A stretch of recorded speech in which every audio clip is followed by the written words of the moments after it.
Hello, I'm Alex Jones, a syndicated radio and television host based in Austin, Texas. And for many years, I've been exposing the criminal activities of the global elite, also known as the New World Order. And this collection of power-mad megalomaniacs has been using a successive string of terrorist events to usher in their corrupt world government. A world government where populations, their own documents show, will be herded into compact cities, will be issued national ID cards, and yes, even implantable microchips.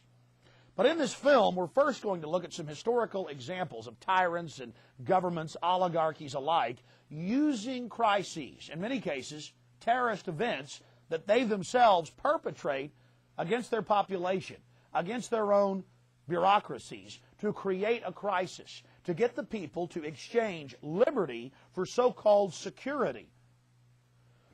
We're going to look at some historical examples of this, going back to Nero burning Rome to blame it on the Christians, and then fast-forwarding to Adolf Hitler burning the Reichstag shortly after being elected, the governmental building, to blame it on his political enemies, to destroy their Bill of Rights and Constitution, and to announce martial law. Then we'll look at the Northwoods document from 1962, where the Joint Chiefs of Staff and many other sectors of the federal government to the highest levels were planning to blow up airliners full of Americans, full of American citizens. Then we're going to fast forward to the federal government training the drivers, cooking the bomb in the horrible attack, the first attack on the World Trade Center in 1993. They were caught doing it. It was in the news, but got brushed aside. The FBI was caught on videotape admitting it, bombing the World Trade Center complex to get their agenda through. Then, of course, 1995 with the Oklahoma City bombing. Again, staggering amounts of evidence, an absolute proven fact that the government had prior knowledge and was instrumental in engineering the attacks on the Alfred P. Murrah building in Oklahoma City. And then, of course, none of you have to be reminded of the tragic events in 2001 on September 11th. My friends, the government just didn't have prior knowledge of September 11th al-Qaeda attacks. They actually funded, trained, protected, coddled, shepherded al-Qaeda into this country, trained many of the terrorists at the Pensacola Naval Air Station, USA, threatened FBI and Defense Intelligence officers who tried to stop al-Qaeda, threatened them with arrest. Bush signed, now public document, W199I, 2 months before September 11th, threatening them with arrest if they tried to stop al-Qaeda. And now his approval rating went from 45% to to 90+%. The USA Patriot Act that has just eviscerated the Bill of Rights and Constitution has been passed, and yes, it pertains to Americans. Their cashless society, compact city, control grid is falling into place. The people were preconditioned before all of these terrorist attacks to give up their liberties, and then the government will be able to protect them from terrorists. Look at who really stands to gain from this. Look who has the motive. You know, we tripled the FBI's anti-terrorism funding in 1996 after Oklahoma City. They didn't protect us in 2001 from Al-Qaeda, did they? No, they funded and protected them. Took their names out of the customs computers. Took their names out of the airport computers. Nursed bin Laden back to health in a U.S. hospital. You're going to see all the evidence. We had a war on drugs. There's triple the heroin, double the cocaine on our streets. Government's own numbers than there was 8 years ago. Our prison population has gone from 1.3 million to 6.5 million in the last 2 years, going into 2002, with the numbers only expanding. We had a war on poverty. There's more poverty. A war on illiteracy. There's more illiteracy. Now they're going to have this war on terrorism. You're going to see only escalations in it because the government only gets more power, more control over our lives, more funding after each horrible event. 12 people die at the first World Trade Center attack, 168, Oklahoma City, 3,000 plus, the second World Trade Center attack by the government. And now they're telling us, get ready for more attacks. And yes, if we don't take microchips, if we don't accept a microchip population, then we're going to get attacked again. And already the states admit they'd already been implementing a national ID card scheme. And then, of course, the total goal. Why the New World Order is pushing all of this. We know they want tyranny. We know this global government is behind it. They're now publicly talking about a New World Order. How did they get all this? And what's their final goal? A world population reduction of 80%, everyone crammed into compact cities, and yes, the United Nations is preparing to release mass plagues on the earth because the elite want the life extension technology for themselves. They know that technology is a double-edged sword that can be used to empower humanity or that can be used to totally enslave humanity. And they know they're in a race against time, that their window of opportunity is closing. And they've got to dehumanize us. They've got to enslave us here on the global plantation now, or they're going to lose control. The New World Order is run by absolutely ruthless individuals, hell-bent on dehumanizing the entire human community, obsessed with total control. These megalomaniacal Satanists are absolutely sworn to the creation of a worldwide tyranny called the New World Order. This is the evidence, and it is conclusive. 911, the road to tyranny. War. Empires are built and maintained by it. Populations rally during time of war. Nothing centralizes power like it on Earth.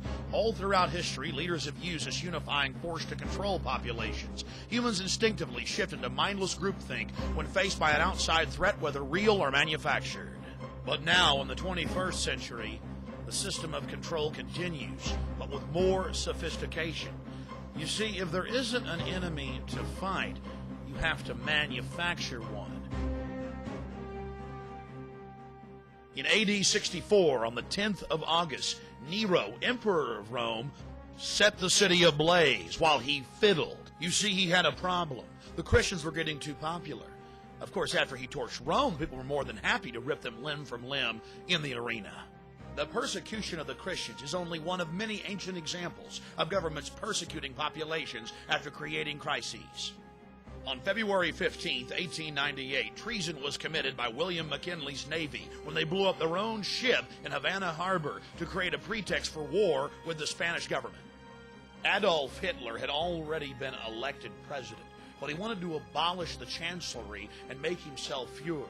And to do that, he had to create enough of a crisis to create massive levels of fear in the population so that they would willingly lay down their republic and give it into the hands of this monster. On the night of February 27, 1933, Adolf Hitler's stormtroopers, historical documents now conclusively show from Nazi archives, burned the Reichstag government building to the ground. A wave of arrests then took place across the Reich as the Fuhrer told the people, yes, I will protect you. You will have a utopia world. Everything will be given to you by the state as long as you offer total fealty and support of your Fuhrer. The people bought the utopia and were totally enslaved.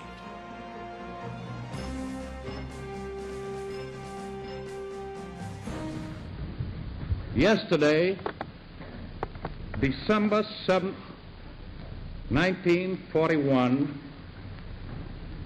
a date which will live in infamy, the United States of America was suddenly and deliberately attacked by naval and air forces of the Empire of Japan. It may have been a surprise attack to the American people, but not to the federal government and the military. Months before the attack, they knew the Japanese were preparing for an all-out assault in the Pacific. And now even the History Channel admits, as well as any other historical record, that Roosevelt, 12 days before, knew the actual date of the attack. They had Admiral Yamamoto's communique saying on the morning of December 7th, we'll attack the Pacific Fleet at Pearl Harbor and deal a death blow. Roosevelt had campaigned on keeping America out of the war. But his backers had been funding the Japanese war machine for years, as well as funding and encouraging Hitler's blitzkrieg. They needed a global crisis to bring in a global government and the birth of the United Nations. That's why 6 months before the attack on Pearl Harbor, Roosevelt had the Naval Command remove the code-breaking machines from Pearl Harbor, as well as dismantle the radar. They had to have the crisis to create this global system of tyranny. Think of the dastardly deed they had committed, leaving our troops, our sailors, our boys to die. You see, the global elite had attempted to create a League of Nations at the end of World War I. World War II had to be bigger and on a larger scale, so the people would say, give us a global government to protect us from these horrible wars.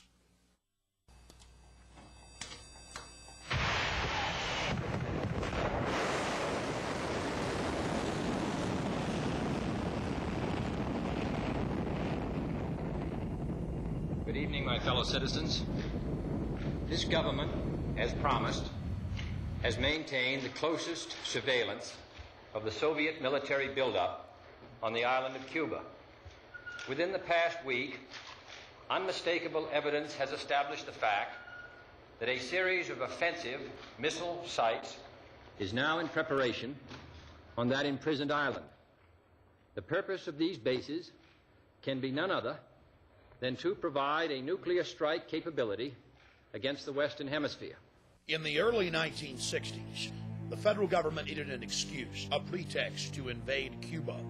Seldom do we see examples as sterling as the Northwoods document, where the federal government actually put the plan to paper. It was actually carried in published media reports in ABC News and, of course, the Baltimore Sun. The federal government proposed blowing up airliners full of Americans, saying that casualty lists in U.S. newspapers would cause a helpful wave of indignation. The mad general, the architect of this plan, was General L.L. Lemonster, Chairman, Joint Chiefs of Staff. He got approval for his Faustian plan all the way up to the Secretary of Defense. President Kennedy was not amused. In the plan, they elaborated on how they could bomb Washington, D.C. and blame it on Cuba. Attack Marines at Guantanamo Bay using U.S. Army soldiers dressed up as Cubans. Or, they said, just like the sinking of the Maine to get into the Spanish-American War, we could blow up a ship again. Here they are admitting the problem-reaction-solution system and how effective it is to motivate the American people to get them behind a war, a nuclear war with Cuba and the Soviet Union. And you didn't believe that the government was capable of hijacking its own aircraft and killing its own citizens. President Kennedy had always been a servant of the elite, but he was so shocked by the Northwoods document that he signed Executive Order 11110 shortly before his death, announcing that he would abolish the Federal Reserve System. He also began to pull us out of Vietnam and signed an order to abolish the CIA. It was at that point that he was assassinated. You see, he had decided to be a leader of the people, to defend their interest, and the New World Order couldn't allow that to happen.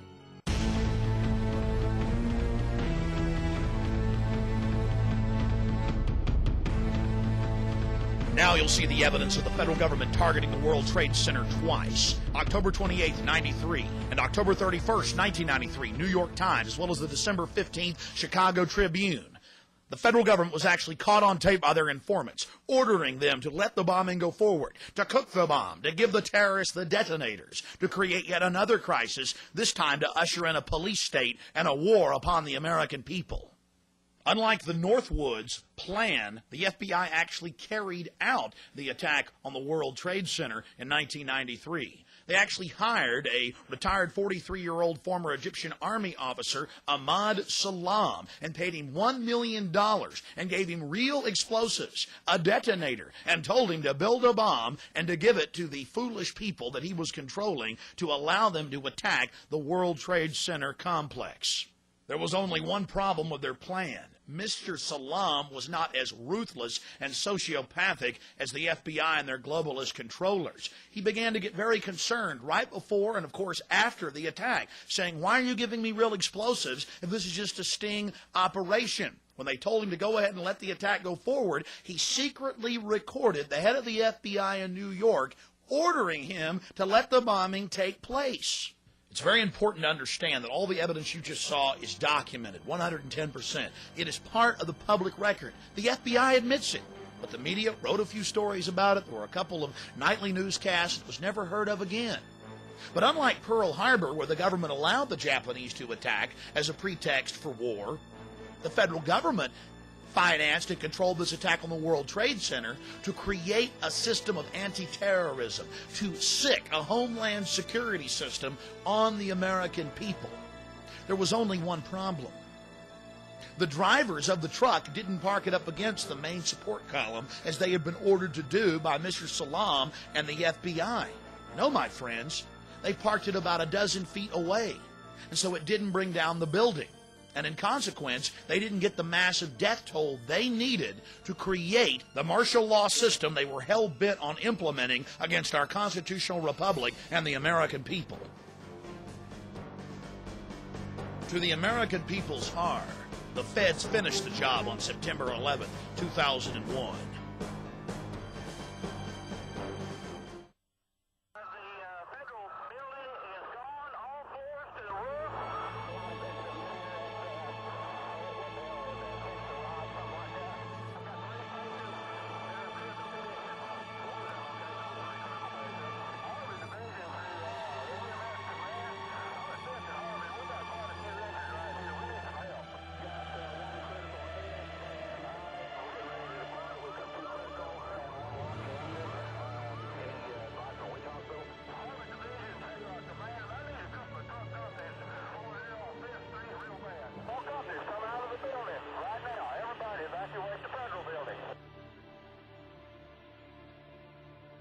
April 19th, 1995, in downtown Oklahoma City, multiple bombs ripped through the Alfred P. Murrah Federal Building. And as usual, federal fingerprints were all over this tragic event. Then President Bill Clinton, taking his orders from on high from the New World Order chieftains, needed a crisis to get his gun control agenda through, as well as his plans for a socialized America. Taking a page out of the Strong Men's Handbook, Bill Clinton knew that a crisis of this magnitude, endless images of mangled children, would pull on the heartstrings of the American people, and they would beg for the Anti-Terrorism Effective Death Penalty Act that he had failed to pass just a year before. The bill absolutely eviscerated massive sections of the Constitution and the Bill of Rights. We've been investigating this tragedy for over 6 years. The amount of evidence is staggering. Let's just hit some of the key points. Now let's get into it. Station that one explosion caused, because here's now what we are starting to learn about the succession, or what someone obviously hoped would be a succession of explosions. The first bomb that was in the federal building did go off. It did the damage that you see right there. The second explosive was found and diffused. The third explosive that was found, and they are working on right now as we speak, I understand, both the second and third explosives, if you can imagine this, were larger than the first.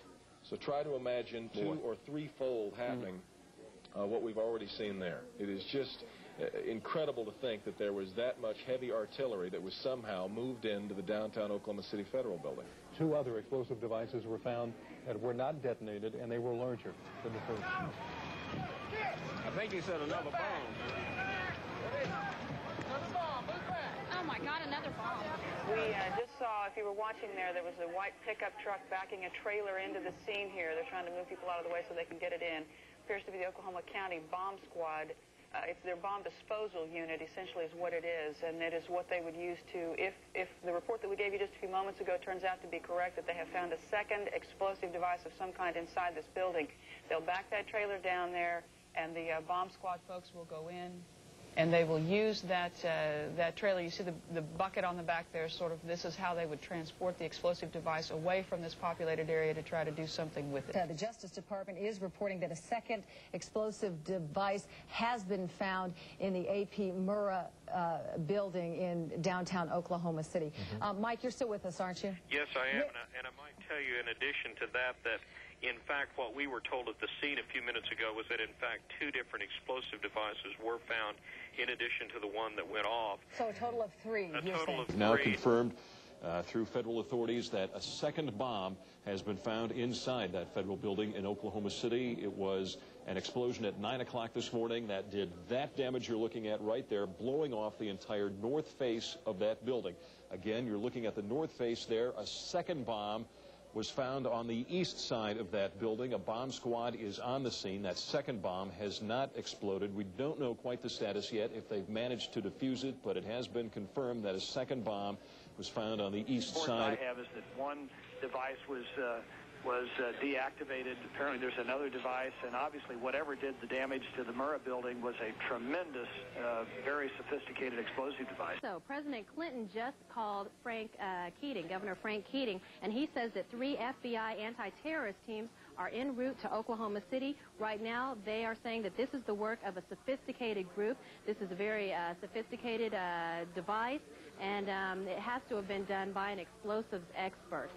Obviously, with this type of explosion. The medical teams downtown are unable to get into the wreckage to retrieve more of the injured because of the presence of other bombs in the area. I just took a look down the street at the Murrah building again. I see another bomb truck going, so apparently they're going to try to get out that third bomb that's been talked about. Still a lot of activity around the Murrah building. Security concerns that another one still might go up.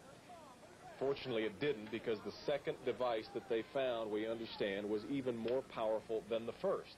They then found a third device, and you can see the look on this woman's face at the fear that she might have to go through the same thing again. They then found a third device, which was also larger than the first. Hard to feel lucky at this point, but certainly through some good work by some munitions experts and the explosive sniffing dogs, further tragedy has almost certainly been averted here. But it was a great stroke of luck that we actually have got diffused bombs. It's through the bomb material that we will be able to track down who committed this atrocity. It would have been an incredible help to have been able to get a hold of those unexploded bombs. Unfortunately, the BATF, according to police and firefighter testimony, were inside removing them and spiriting them away because they had to keep their story straight that there was only one bomb, a truck bomb. Out of hundreds of people we interviewed, we couldn't find a single person who said they'd heard only one explosion. But Did you live here, Charles, at the time of the bomb? I live here. I work right here in this building. I was at work. Did you feel it? Yeah, I thought this building was blowing up. How many blasts did you feel? 2. And how far apart were they? Oh, probably about boom, and then it's boom.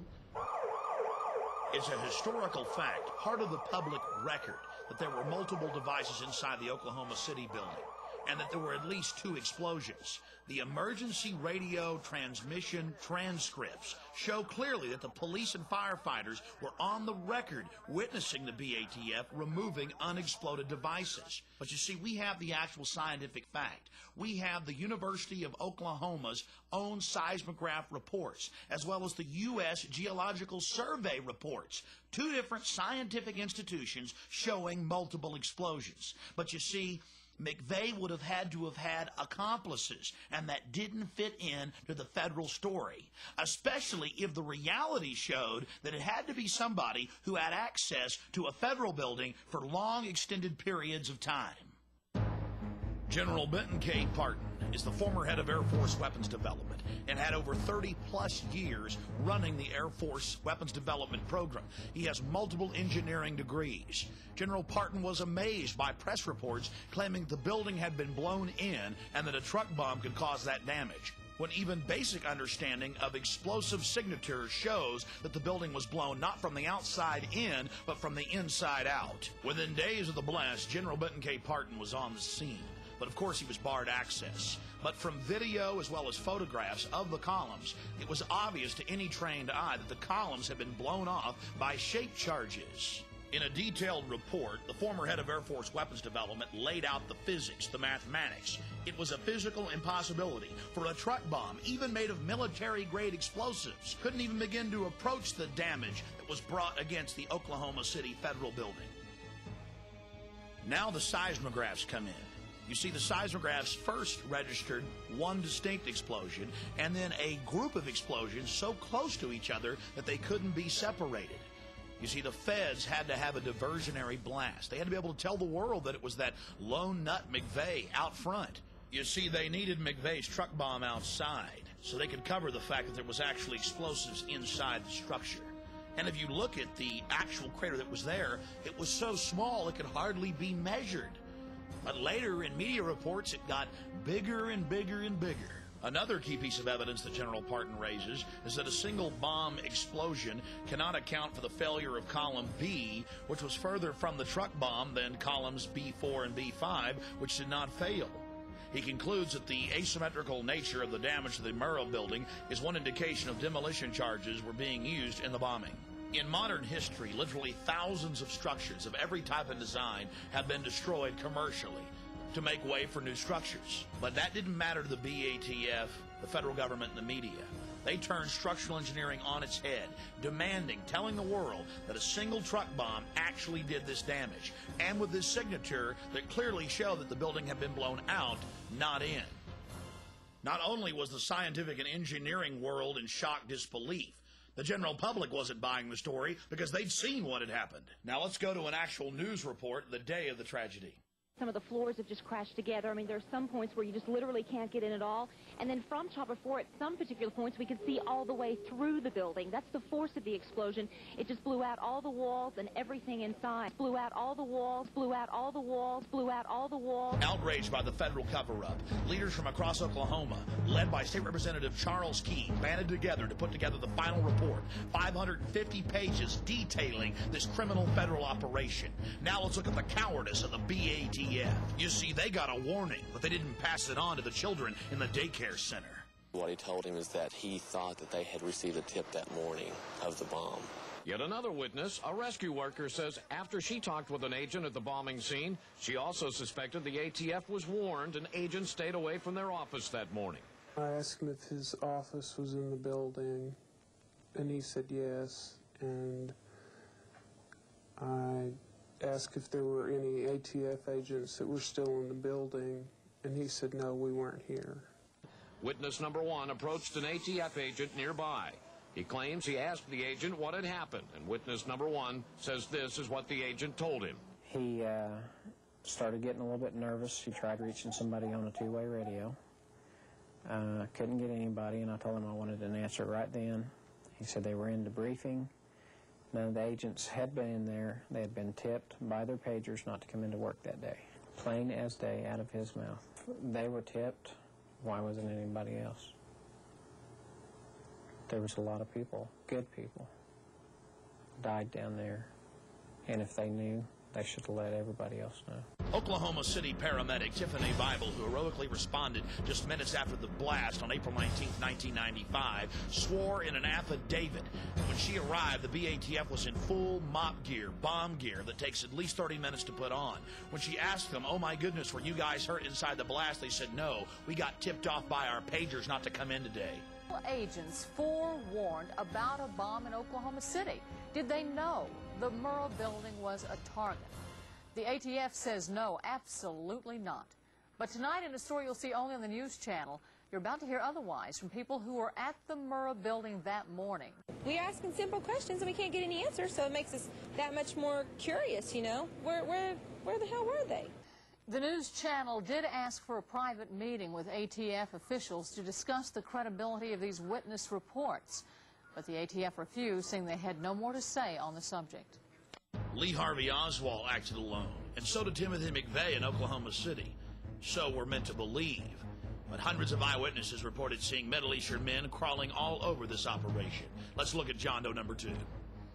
Because I sat there and I seen McVeigh was with another person. Do you have any doubt in your mind that there was a passenger in the Ryder truck? That's even more. I have no doubt there was definitely a second person, no matter what. There was 2 people in this vehicle. John Doe number 2, and there was a $2 million price put on his head, and now they're saying there's no John Doe number 2. And our witnesses picked out of photo lineups. The news channel shared the information and surveillance tapes of this man with the FBI. They've had some of that material long before our reports went on the air. In the building, and I looked out the window, and I seen the Ryder's truck, and I seen the man get out of the Ryder's truck. She was just 10 feet away from the man depicted in this sketch when he stepped out of the Ryder truck. He was olive complexion, and he had black curly hair. He was wearing the baseball cap, but his curls were sticking out of his head. He was short in the back, but you could still see the curls in his hair. He was not American. He was foreign. You can tell by his skin, his face, the way his face was. We asked FBI Dan Vogel if John Doe number 2 is still part of the investigation. Does he exist? The answer, yes. The FBI is still trying to locate and identify John Doe number 2. The man in our reports is Iraqi. Today, the FBI says they are not pursuing a Middle Eastern connection. This doesn't mean it has been ruled out. That could change tomorrow. State, local, and federal police around the country actually detained dozens of Middle Eastern men trying to exit the country. Former Iraqi Republican Guard officers like Al Husseini Hussein.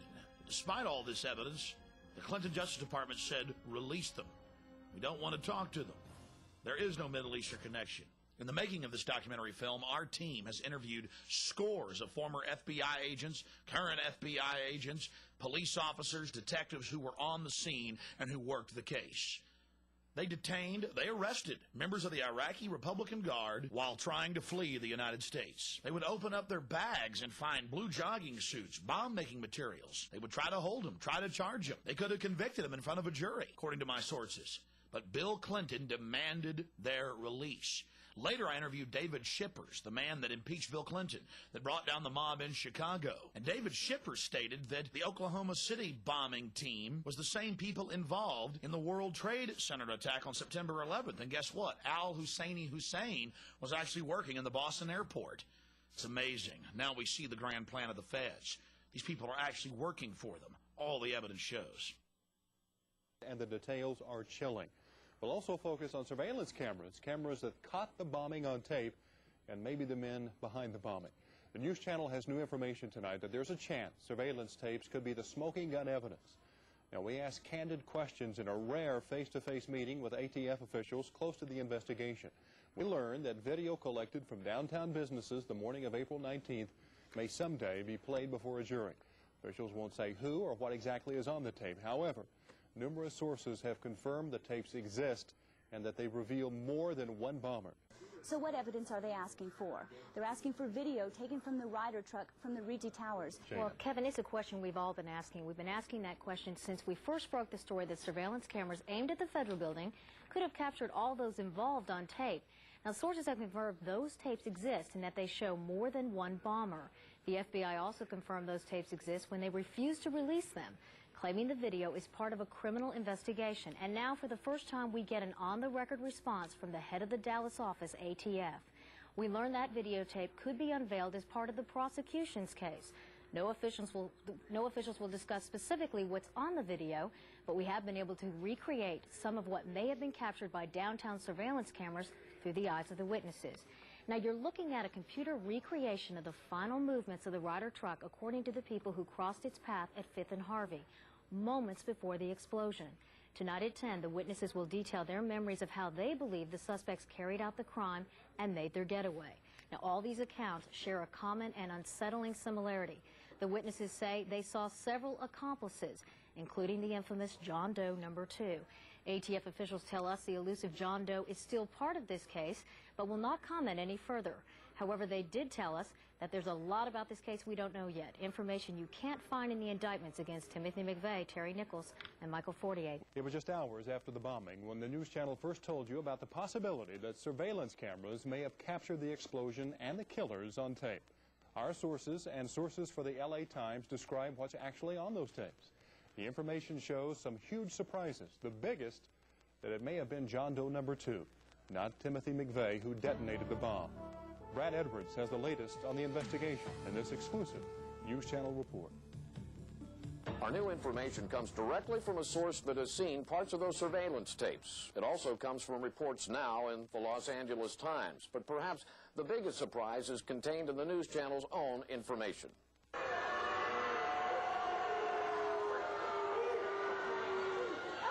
Timothy McVeigh was not the last person to leave the Ryder truck. In fact, another man sat inside the cab of the truck after McVeigh got out. We believe that man is John Doe No. 2, a man who, for all we know, is still on the loose, leaving open a vital question. Was it John Doe No. 2 who actually set off the bomb, not Timothy McVeigh, as we've all been led to believe? News Channel 4 has for weeks been demanding copies of the surveillance tapes from the FBI. The federal government so far is dragging its feet. But many people in the investigation have seen the tapes, and now so has a source willing to describe to the News Channel what the tapes show. The LA Times report shows there was a surveillance camera near the corner of 5th and Harvey and another near the corner of 5th and Robinson.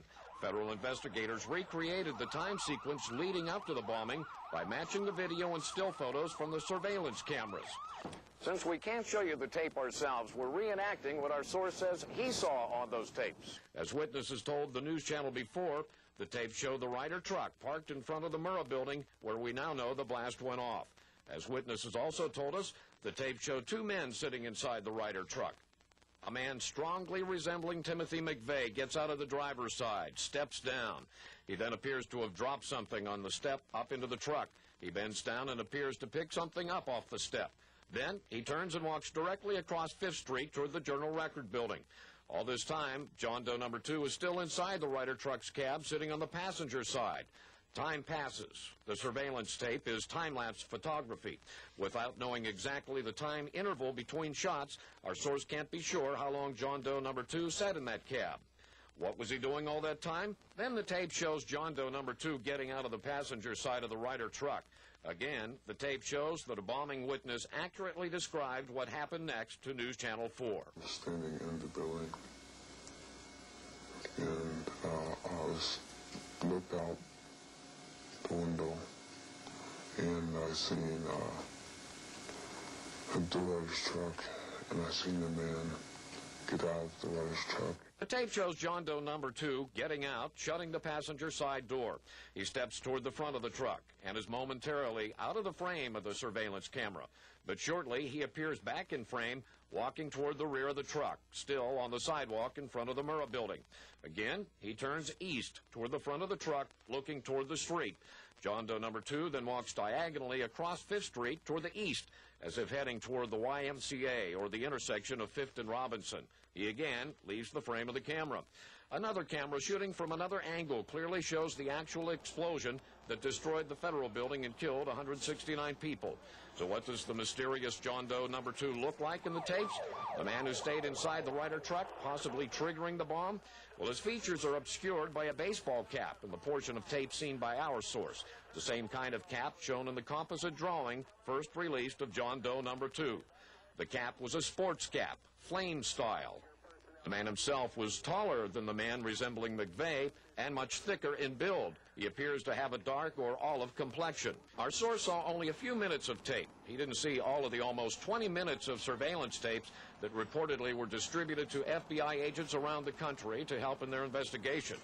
But they do show enough to raise some crucial questions. Who actually set off the bomb? What was John Doe No. 2 doing in the cab of the truck after the McVeigh lookalike got out? And how did John Doe No. 2 get away from the Murrah building? My understanding is there was a video of McVeigh getting out of the Ryder truck, jumping into this other pickup with John Doe number 2. Well, where's that video? Are we ever going to get to see it? Do you realize what you've just seen, America? The government had multiple surveillance camera tapes. In fact, when it finally came out in court, when the federal government declared in 2001 that they wouldn't release the videotapes because of national security implications, that there were actually 12 surveillance camera tapes that had these different Islamic individuals, these Arabic men with McVeigh and others, as well as the BATF hiding out right down the street, preparing to pounce on the operation and declare themselves the heroes, the saviors, the victims. Think about it. Now in 2001 and right into 2002, the federal government claims national security and refuses to release 12-plus surveillance camera tapes. What are they hiding? And the feds never tried to use it in court. I mean, if they had McVeigh pulling up alone and bombing the building and it was just a truck bomb, why not use the actual surveillance camera tapes to do it? But they didn't do that. You have to ask yourselves why. What's on that tape? Well, after you've seen all this evidence, it's clear. Federal involvement. Ratcheting up the police state right here in America. Danny Coulson, the FBI's top counterterrorism agent, checked into an Oklahoma City hotel nearly 9 hours before a truck bomb nearly leveled the Alfred P. Murrah Federal Building. The Embassy Suites Hotel receipt of Danny Coulson, the director of the FBI's Terrorist Task Force and founding commander of the Bureau's hostage rescue team, was dated April 19, 1995, with a check-in time of 0:20. That's military time for 12:20 a.m. Almost 9 hours before the blast, Chief Agent Coulson lied to the American people. He told a Time magazine reporter in 1999 the harrowing tale of how he sped at over 100 miles an hour from his home in Dallas, trying to get there after the bombing to save people and conduct an investigation. Oh, and by the way, the FBI won't release any of the credit card statements and records for any of their agents. What are they trying to hide? The system wasn't working. Going through the system didn't work. I did everything that they advised me to do. It didn't do any good. Hoppy Heidelberg was an upstanding member of the community with no criminal record. He'd been a grand juror for years. But when he started asking questions about the Middle Eastern connection and FBI prior knowledge and BATF involvement, the FBI actually came to his house brandishing firearms and told him to shut his mouth if he knew what was good for him. When he refused to be part of the cover-up and demanded that he be able to call witnesses as his right as a grand juror, the judge kicked him off the case. Just one more piece of this massive cover-up. The News Channel has learned of another strange development. Apparently, before the bombing, Governor Frank Keating's brother, Mark, had been working on a novel about a terrorist bombing in Oklahoma City. Stranger still, one of the characters in the novel was named Thomas McVeigh. Governor Frank Keating's brother, Martin Keating, wrote The Final Jihad. In the book, Tom McVeigh masterminds the bombing of the Oklahoma City building. He dedicated the book to the Knights of the Secret Circle, a known Illuminati group. And he wrote the book 2 years before the bombing. The tragic events of Oklahoma City, if the truth was known to the public, makes it even more tragic, even more horrific. You see, it's now a monument to the police state, a monument to the sacrifice the government made of American lives, of American blood, of American tears, as an excuse to get the feds to be able to circle the wagons against the American people, to have a pretext, an excuse to expand their police state. They covered the whole operation up. It's clear that they had prior knowledge, that multiple bombs were detonated on the inside of the building, that the feds have grabbed the 12 surveillance camera tapes and are refusing to release them, even in 2002. Threatening grand jurors, destroying the building and burying it under guard. The federal government blamed this tragic event on Christians, conservatives, gun owners. But if you look at the evidence, it's clear who's behind it, the federal government. And they use this, just like Hitler used the Reichstag, to get martial law cranking in America. $62 million is coming to Oklahoma soon to help anti-terrorism and disaster relief efforts. Government crime certainly does pay, especially when it's government-sponsored terrorism against its own institutions. That's right, the BATF locally got tens of millions of dollars extra funding, but so did every other federal agency that tries to control the American people. $24 billion increase in anti-terrorism funds. And after September 11th, they've now tripled that. And, of course, the BATF ensured that the building was completely demolished, so there couldn't be any evidence of their heinous acts. And that's right, ladies and gentlemen, they actually buried the building under guard at a private landfill with Wackenhut guards protecting it. From A to Z, federal fingerprints all over it, and doing everything they can to suppress the truth. For Bill Clinton, the servant of the New World Order, whose approval rating exploded after the attack, and his attack dog, the Butcher of Waco, Reno.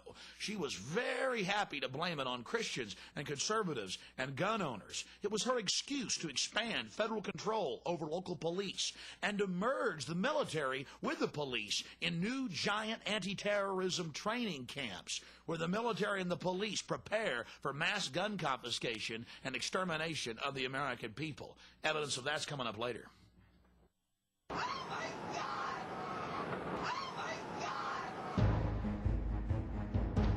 You've seen the evidence of government-sponsored terrorism throughout history. Now let's take a closer look at what happened on September 11th, 2001, and how it's being used to usher in a new world order. What is at stake is more than one small country. It is a big idea, a new world order, where diverse nations are drawn together in common cause to achieve the universal aspirations of mankind: peace and security, freedom, and the rule of law. Out of these troubled times, our fifth objective, a new world order, can emerge. Now we can see a new world coming into view. A world in which there is the very real prospect of a new world order. The Council on Foreign Relations, known as the CFR, an organization publicly sworn to destroy American national sovereignty and usher in a tyrannical world police state, could not contain their glee on September 12th, the day after the tragic attack. They announced their new world order. There is a chance for the President of the United States to use this disaster to carry out what his father, a phrase his father used, I think, only once, and hasn't been used since, and that is a new world order. There it is, the CFR actually admitting that this crisis was helping them to bring in a new world order, global government. And how would they get that job done? You see, for decades, going back to Jimmy Carter and Brzezinski Brzezinski, the national security advisor, they had been breeding, creating these terrorist organizations, funding them and training them to attack America.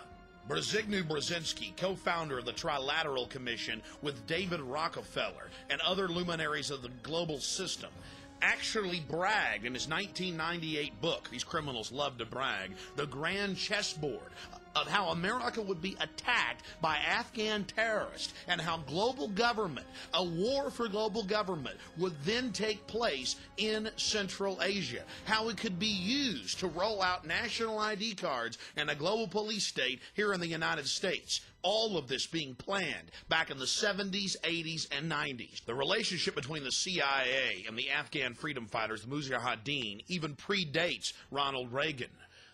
The bonds that were forged there with the Central Intelligence Agency led to the creation of their super asset, Osama bin Laden, the rich Saudi Arabian sheik whose family to this day builds all U.S. military bases in the Middle East, North Africa, and in Central Asia.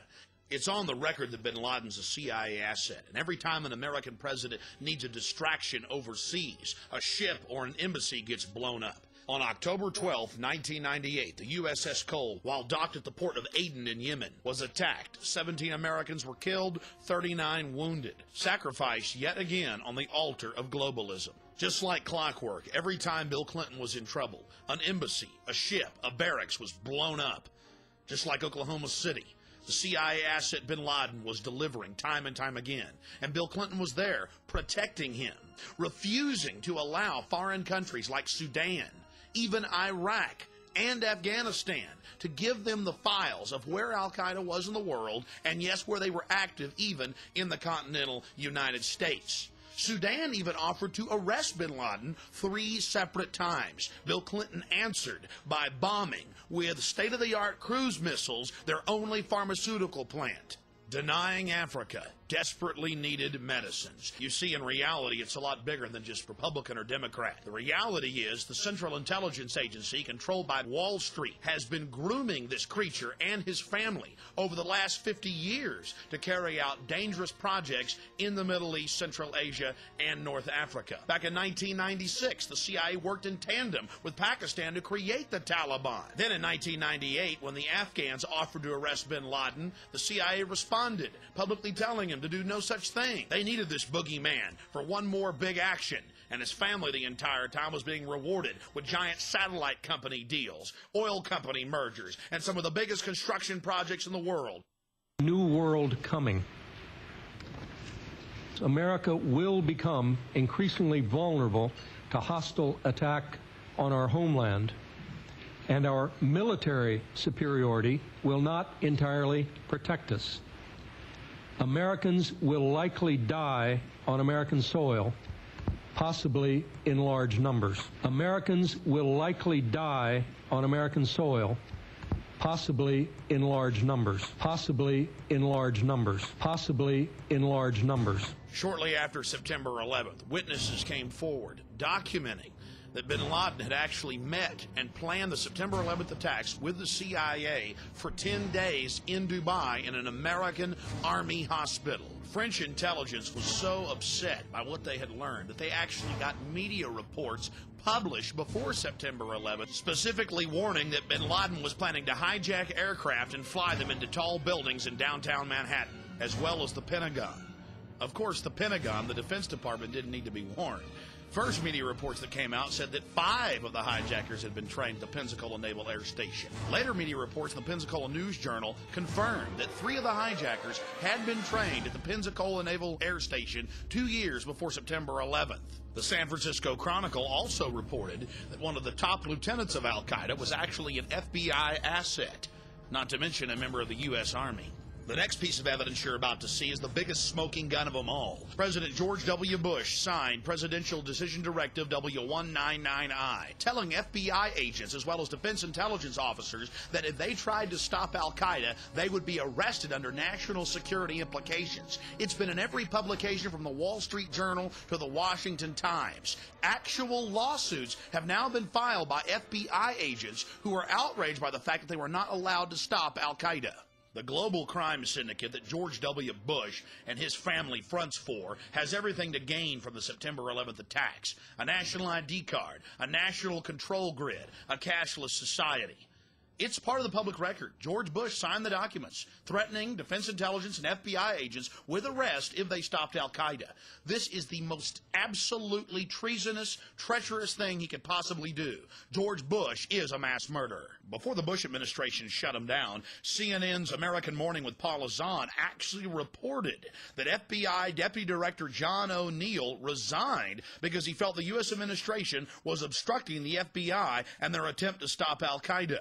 They went on to report that Bush signed W199I, restricting the investigation. Again, this is high treason, absolute fact. George Bush signed this public document. BBC has a copy of it, and George Bush is an intimate partner with bin Laden, a traitor to America. Months before September 11, 2001, Indian as well as Pakistani diplomats had gone public with the fact that U.S. Special Forces were massing in Tajikistan, preparing for a full-scale invasion of Afghanistan. So the U.S. government was massing troops outside Afghanistan, publicly getting ready for an invasion right before September 11th. Another smoking gun, another red flag. We already talked about the Deputy FBI Director, John O'Neill, quitting because George Bush signed an order not allowing him to stop Al-Qaeda. You're probably wondering, why doesn't he go public now? Well, there's a problem. Mr. O'Neill is dead. His new job was working as the head of security for the World Trade Center complex, and he died in the collapse of September 11th, his first day on the job. The Bush and bin Laden family connection goes back over half a century. And by the 1970s, George Bush Jr. as well as Osama bin Laden and his big brother were already vacationing together, owning airports as well as oil companies together. Even before September 11th, the Wall Street Journal had called for the Bush family to end their relationship with the bin Ladens. Then, of course, there's the Carlyle Group, the biggest defense contractor on the planet. And guess who the majority owners are? The Bush family and the bin Ladens. They could profit in the hundreds of billions off of this new war. before. Now you begin to understand what's fueling these criminal activities. Money and power. Dozens of respected publications have asked a simple question. What brought those buildings down? Especially Building 7 that wasn't even hit by an aircraft. Lou Caccioli, a 51-year-old firefighter in New York who was trapped inside the building, reported that multiple bombs were going off all around him. There are other eyewitnesses, former military munitions experts and police officers, as well as structural engineers. The oldest firefighting magazine in the country was absolutely outraged, demanding a real investigation. According to their evidence, there's no way that aircraft could have brought down those buildings. And don't forget Building 7. Nothing hit Building 7, but still it collapsed in a symmetrical fashion. The September 12, 2001 San Francisco Chronicle reported that Mayor Willie Brown was warned by the federal government not to fly on September 11th. He was warned the evening before. Now, of course, under pressure from the White House, Willie Brown refuses to say exactly what federal agency warned him, just that he was warned not to fly on September 11th. I wish the rest of the American people would have gotten that warning. But, of course, if the American people would have been warned, then the government terrorist attack wouldn't have had its desired effect, to have the people begging for a nightmare global police state. On September 3rd, Salman Rushdie, author of the Satanic Verses, got a warning from the U.S. authorities not to fly. They went so far as to ban him publicly from flying, and the FAA admits they did it on the record. More chilling evidence of the U.S. government's prior knowledge. But you're saying, hey, wait a minute, what was that whole war about? We went in there and took out the Taliban. No, they escorted a couple hundred goat herders to torture them publicly at Camp X-Ray in Guantanamo Bay. The real leadership of al-Qaeda and Taliban, the few that were left in Afghanistan when the war started, were flown out to safety and paid in gold bars in Pakistan by the U.S. federal government. Here's George Bush at the United Nations telling the people not to tolerate anyone that investigates these facts.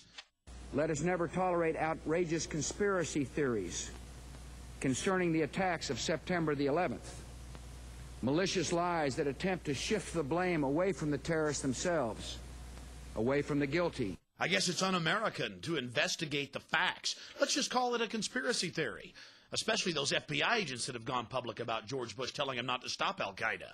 Conspiracy theories, conspiracy theories. Conspiracy theories. What you're about to hear is not a Freudian slip. It's a carefully crafted speech as Bush throws it in your face about dark cults of evil gaining power off of human suffering. The hijackers were instruments of evil who died in vain. Behind them is a cult of evil which seeks to harm the innocent and thrives on human suffering. Theirs is the worst kind of cruelty. The cruelty that is fed, not weakened, by tears. Theirs is the worst kind of violence. Pure malice while daring to claim the authority of God. We cannot fully understand the designs and power of evil. It is enough to know that evil, like goodness, exists. And in the terrorist, evil has found a willing servant. Evil has found a willing servant. Evil has found a willing servant. 5 months before September 11th, David Shippers, the man that impeached Bill Clinton, that brought down the mob in Chicago, was actually getting investigative reporters on the O'Reilly factor warning of an impending terror attack on Lower Manhattan. We'll take you now to an exclusive interview with David Shippers from my syndicated radio broadcast. I began to get information concerning the Middle Eastern connection in Oklahoma City. And we've had Colonel Craig Roberts, who was a detective working the case, on this show many times a month before the attack, predicting one was imminent right here on this show. And he has all that same information. They actually arrested some of these guys, and the Justice Department in 95 said release them. That's right. And the word's out right even today that they're not allowed to touch them. The Oklahoma City police are not allowed to touch these people. And again, from what I'm understanding, they're up to something again in Oklahoma City. I don't know what it is or what their target is, but these same people are at it again. Now, later you got it from FBI agents in Chicago and Minnesota that there was going to be an attack on Lower Manhattan. Everybody, yeah. I mean, it's everybody, and that's what started me calling. I started calling out there. First of all, I tried to see if I could get a congressman to go to bat for me and at least bring these people out there and listen to them. I sent them information, and nobody cared. It was always, we'll get back to you, we'll get back to you, we'll get back to you. Then I reached out and tried to get to the Attorney General when finally we got an Attorney General in there that I would be willing to talk to. And again, I used people who were personal friends of John Ashcroft to try and get him. One of them called me back and said, all right, I've talked to him. He will call you tomorrow morning. This was like a month before the bombing. The next morning I got a call. It wasn't from Ashcroft. It was from somebody in the Justice Department. One of his handlers. Yeah, and I started telling him the situation. He said, well, you know, we don't start our investigations at the top. I said, I'd like to talk to the Attorney General because this is vital. And he said, we don't start our investigations at the top. Let me look into this, and I'll get back to you. Well, as I sit here today, I've never heard from him. Now, again, David Shippers, I mean, you're big in Washington. You were the top lawyer that got Clinton impeached. You're highly respected. You know the senators, the congressmen. You're calling up. You've got these FBI agents and others feeding you this information. They're being pulled off the cases. They're angry. That's even been in the news now from Minnesota and Florida and Illinois. They know what's going to happen. The Sudanese in 96 and 98 tried to arrest bin Laden for Clinton, tried to give us the names of al-Qaeda. Clinton wouldn't take it. Didn't want any part of it. Wouldn't touch it. So we've got all this developing. We've got police officers and FBI on the ground who know who bombed Oklahoma City. They've got them in custody with blue jogging suits and bomb-making components. They're ordered to release them. All this is unfolding. 3,500 to 5,000 Iraqi Republican Guard. We know there's a Saddam-Iraqi connection here. I mean, they knew this. Why in the world, David Shippers, did they allow this to take place is the question. I'll tell you something. This is one of the things that, to me, it is almost inconceivable that with the knowledge they had that they would turn their back, just assume that they had investigated and gone in after the Oklahoma City bombing as they're doing now. There never would have been an attack on the trade towers. As a human being, as a former prosecutor, as a lawyer, as a guy who represents agents all over the United States, it is inconceivable to me that those bureaucrats in Washington would turn their back on the obvious for their own purposes. And now the World Trade Center complex is absolutely destroyed. Yeah, there's more coming. Now, you say that from your sources, I know you represent a bunch of FBI agents that are hopping mad. You probably can't talk about the specifics. You say you're representing them. Are they getting ready to sue or something? Oh, well, they're hoping to. I don't want to get them in court. I want to get them into the Intelligence Committee, somebody who can go to these, someone who has the authority and the ability to go to the FBI bureaucrats and say, butt out, we're going to do this right. I'm sure you're aware that on History Channel, they've been reporting for years. It's now confirmed that we had prior knowledge of the Japanese attack, and they allowed that to take place. Sure. And now you see the UN empowered, World Court empowered. Looks like the UN's going to get to take over all that oil supply there in Central Asia. The face-scanning cameras were in trouble. Now they're on the fast track. Yep. This has sure brought the police state more funding. Sure has.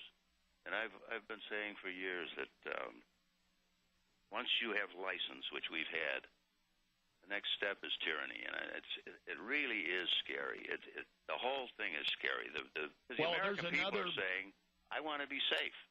And I will, who was it, Ben Franklin said, if you give up your liberties for security, you will eventually lose both your security and your liberties. Absolutely. What was the intel you were getting from these agents? What were they saying? This agent here in Chicago filed the affidavit where he laid out the whole way that the money moves, the way that it's handled, how it comes out of the Middle East into the Chicago area, not only Chicago, but into the United States, how it's covered, how the operatives are covered, and then how the money gets back, how it's transferred back, and where it's kept while it's here. And that affidavit ran like 30 pages, laid it out. And that was the only one. He had to go through hell on earth in Washington. He had to fight like a tiger. Everybody in his own bureau and in the Department of Justice was against him, and still. Now, the FBI agents in Minnesota knew about all this and had the evidence, but they couldn't even get a wiretap or a warrant to search these guys. Exactly. And we're talking about some of the actual hijackers. Exactly. And this woman that was talking to me, she had other contacts who were in naval intelligence and in other areas, and she was reporting that there was one of these terrorists that was involved or connected with the bombing in Oklahoma City was working at the Boston airport. One of my, a friend of mine who happens to be an agent, had information showing that there were Hamas operatives working in baggage and areas at O'Hare Airport with free access to any part of the airport.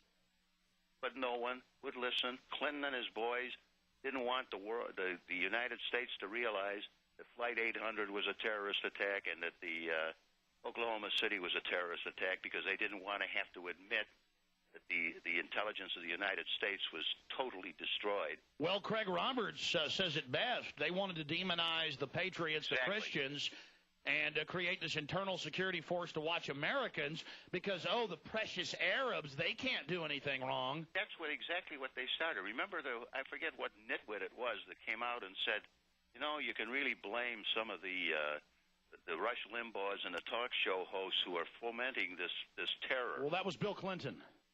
Clinton made that statement. And they had a handy guy in McVeigh. They had a real handy guy. I also know, and I know this through affidavits that I've read, that there were people, eyeball witnesses, who saw the Middle Eastern man running from the scene alongside McVeigh. And why don't the feds just release those 12 surveillance camera tapes if it's just McVeigh alone? Those surveillance camera tapes are going to show that there was a Middle Eastern man running with him. Some of these people who gave affidavits were interviewed by the FBI during the course of the investigation. They were interviewed about the second person they saw, and the agents tried to make them say that the second person was Nichols. Every single one of these people said absolutely not. It was a Middle Eastern type individual. Al Husseini. Now, listen to this. None of those 302s, none of those investigative reports have ever surfaced. So the FBI comes up with all these thousands of documents that they claim they overlooked, but the key ones where they tried to get them to say it was Nichols never surfaced. What were they saying about the attack on Lower Manhattan? Originally, the original report that I got was that that they had arranged for 3 attacks on the United States. 1, they were going to take down an airliner. 2, they were going to attack a federal facility in the heartland of the United States. First one's TWA, Oklahoma City, in reverse order, and then now. And the third one was going to be a massive attack in Lower Manhattan. The original plan was a suitcase tactical nuclear weapon. The people that I was talking to were very, very, very credible people. And okay, here's the bottom line question. You're getting intel, attack on Lower Manhattan, third big attack. What did you say? I mean, who did you talk to? I mean, we know you tried to get to the Attorney General and I tried others. to get to the Attorney General. My first move was to go through some of the people I knew in Congress to see if I could, somehow, because I was working on a two-front. It was really a two-front war. On the one hand, I wanted to get someone to listen to Jana about Oklahoma City, and what was coming up, what may be coming up. On the other hand, I was trying to get somebody to understand that Hamas has infiltrated the United States. I tried the House, I tried the Senate, I tried to get to the Department of Justice. The very people that put up roadblocks on the attack against the terrorists under Clinton are still there. And they still constitute almost like a moat between the people with information and the people who should hear the information. So when you're talking to these Justice Department people and folks in Congress trying to give them all this information, what do they say to you? They say, oh, my, that's wonderful. Yeah, we'll get right back to you. I have never got a call back. When I was on a radio program out east, out in Pittsburgh, and I hinted at this. I just hinted that the FBI was sitting on information when they should have been sharing it with others, and as a result, there was a breakdown in intelligence. The next morning, I got a call from the office of the Speaker of the House, who happens to be an Illinois Republican.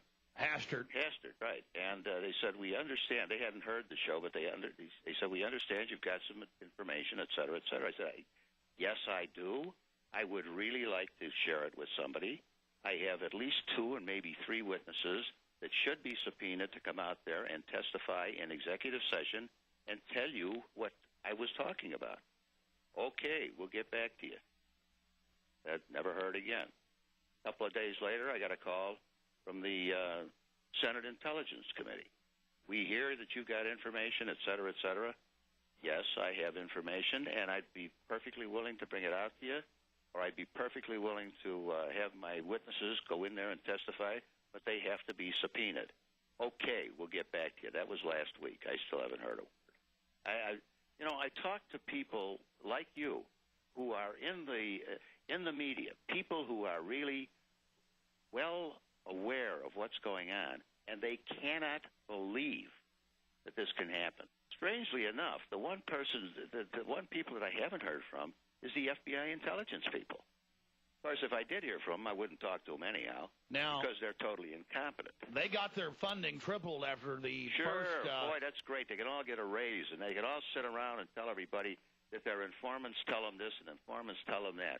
I'm still trying. And I'm still trying to get somebody to listen to me out there and listen to my witnesses and to at least take the material. You know, Dana Davis had the same stuff she showed me. She walked into the FBI in Oklahoma City shortly after the bombing and said, here, I have all this material. It may be of some assistance to you. And they said, we don't want it. They refused to even take it. Just like Sudan trying to give us the names of al-Qaeda and arrest bin Laden. Exactly.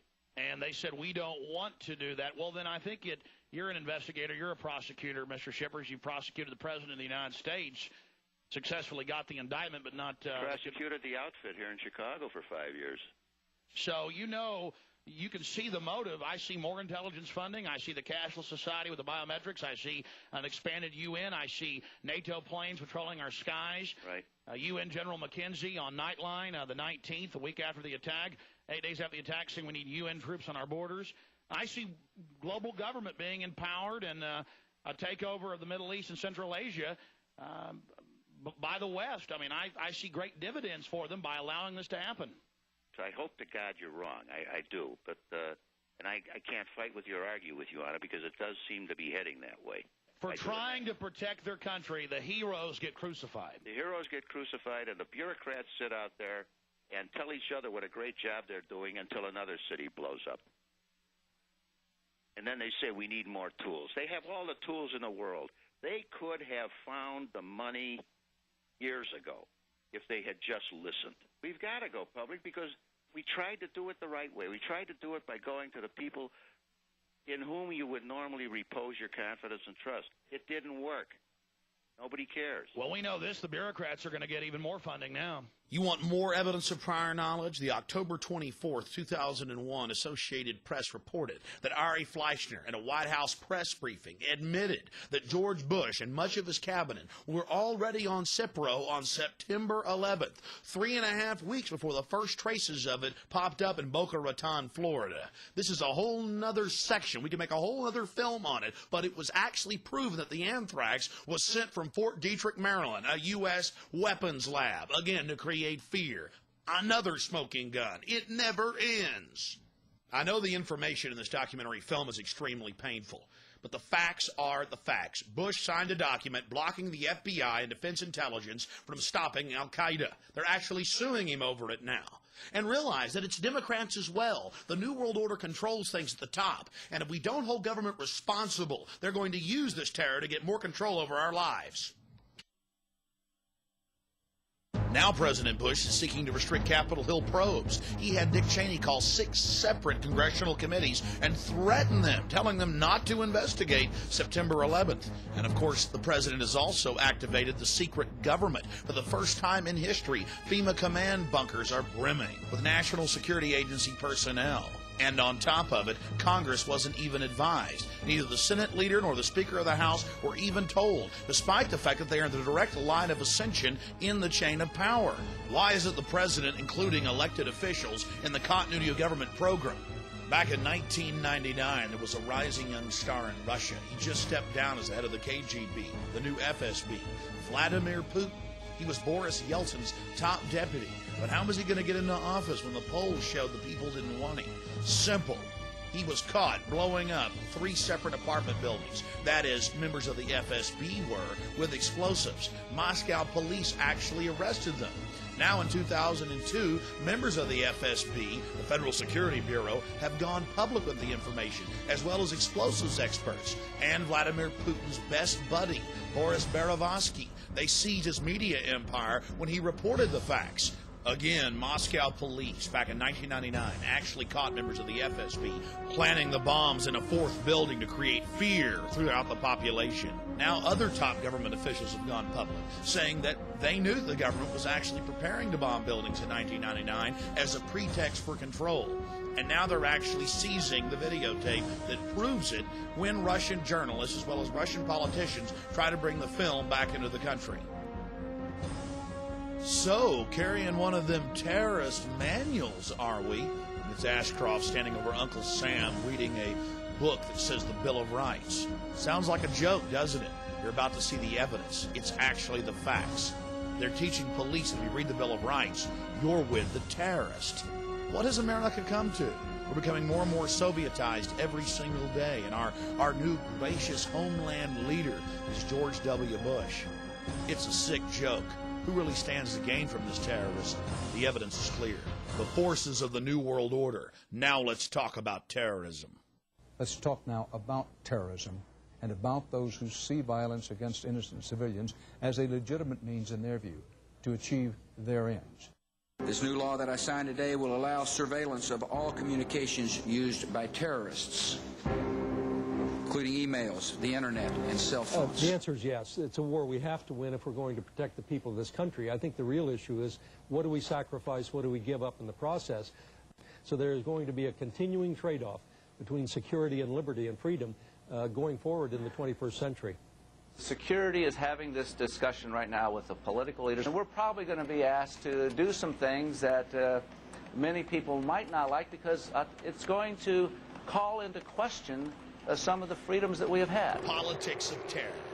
In the 20th and 21st century, inspection of any major terrorist event reveals that it is actually governments financing terrorist organizations to get a desired political outcome, to condition their population to accept higher levels of control. You've seen Hitler, Stalin, Mao. You've seen them all do it throughout the 20th century. And now in the 21st century, they're telling us it's going to be the century of terror and the century of a new world order. Look at the U.S. government.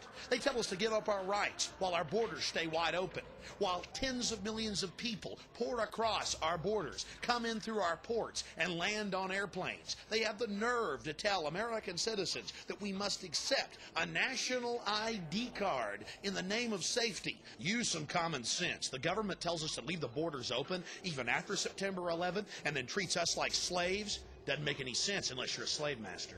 You see, ladies and gentlemen, you have been declared the terrorist. You're looking at an FBI flyer, and they've gone out nationwide, where the FBI actually states that Christians, conservatives, gun owners are part of terrorist organizations. Defenders of the U.S. Constitution are listed as terrorists. If police encounter them, call the FBI anti-terrorism hotline immediately. Even defenders of the U.S. Constitution, people that make numerous references to the U.S. Constitution. Wait a minute, I thought police swore an oath to protect and defend the Constitution. Not in the new America, not with an America with a big fat K. Face the facts, America. You are the terrorist. Abby Newman claims the checkpoint was unconstitutional. State police say the stop was legal, and Newman took it too far when she assaulted them. You can take a look at the video from the trooper's car, taken here from the website Infowars.com, and judge for yourself. Notice that the media wouldn't show a full screen, so no one could tell what was actually happening. We'll show you what really happened. I need to know who you are. No, you don't. Yes, ma'am, I do. I am not intoxicated. I have given you no reason to stop me, and this irritates me. And I would be very happy to go into town and talk to the supervisor. Sir, you cannot. You cannot. This is my... Step out of the vehicle. No, sir. You cannot reach into this vehicle. Sure I can. You cannot. I got to know who you are. You do not. I must know who you are before you can go down the road. I have not broken any laws. I have not accused you of breaking any laws, ma'am. You just reached in my vehicle and opened this door and are I have no idea who you are. The officer admits she's done nothing wrong, but she still must present her papers, all part of being guilty until proven innocent. I need to know who you are. Do you have a driver's license? You just proved to me you don't have probable cause because you don't avoid... Okay, shut your ignition off for me. Pardon me? Turn your car off for me. Why do I have to... Because I'm asking you to turn my car off. You are violating my United States constitutional rights. Any laws that go contrary to the United States Constitution are null and void, and I do not have to submit to them. I am not intoxicated. You have already stated you don't know who I am, so therefore... That's the whole point. I don't know who you are. I've told you who I am.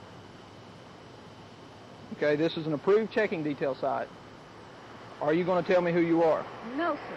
You're not going to tell me who you are? You have not charged me with anything. You've not told me I've done anything wrong, and I do not owe you that, sir, because I don't serve you. You serve me. Okay. Because when you take one, you take another, and before you know it, we can't go anywhere without our papers, and that's what this is. May I see your papers, please? You can't travel down this road, ma'am, unless you show me your papers, please. You've already told me that the stickers are in order. I wasn't traveling an undue speed. I've done nothing wrong, and this is absolutely wrong. Don't reach inside my vehicle. I'm going to place you under arrest for obstruction of justice. What am I obstructing, sir? Sir! Step out of the car for me. Step out of the car for me. You are physically forcing me out. Step out of the car. No, sir, don't you touch any of my personal belongings in this car. You're right, I've recorded this conversation. Yes, I did. Resisting arrest. It is not assault. I'll get the car. Don't you take one single item out of my vehicle, sir. I'm not fighting you. You're under arrest for resisting arrest, obstruction of justice, and assault on a police officer. I did not assault you. Think about our priorities in America. At a warrantless Fourth Amendment violating checkpoint, they pull over a housewife with no criminal records. When she simply doesn't want to get out of her car, they grab her and charge her with assaulting them. Let's take a closer look, and you can judge for yourself what this thought criminal has done. Sir! Step out of the car for me. Step out of the car for me. You are physically forcing me Step out of the car for me. No, sir, don't you touch any of my personal belongings in this car. You're right, I've recorded this conversation. Yes, I did. Resisting arrest. It is not assault. I'll get the car. Don't take one thing You have the out right of to this remain vehicle. silent. Anything you say can and will be used against you in court. You have the right to speak to an attorney and have him present while you're being questioned. If you cannot afford to hire an attorney, one will be appointed to represent you without any cost to you before any questions if you desire one. Do you understand those rights as they've been read to you? Do you understand your rights as they've been read to you?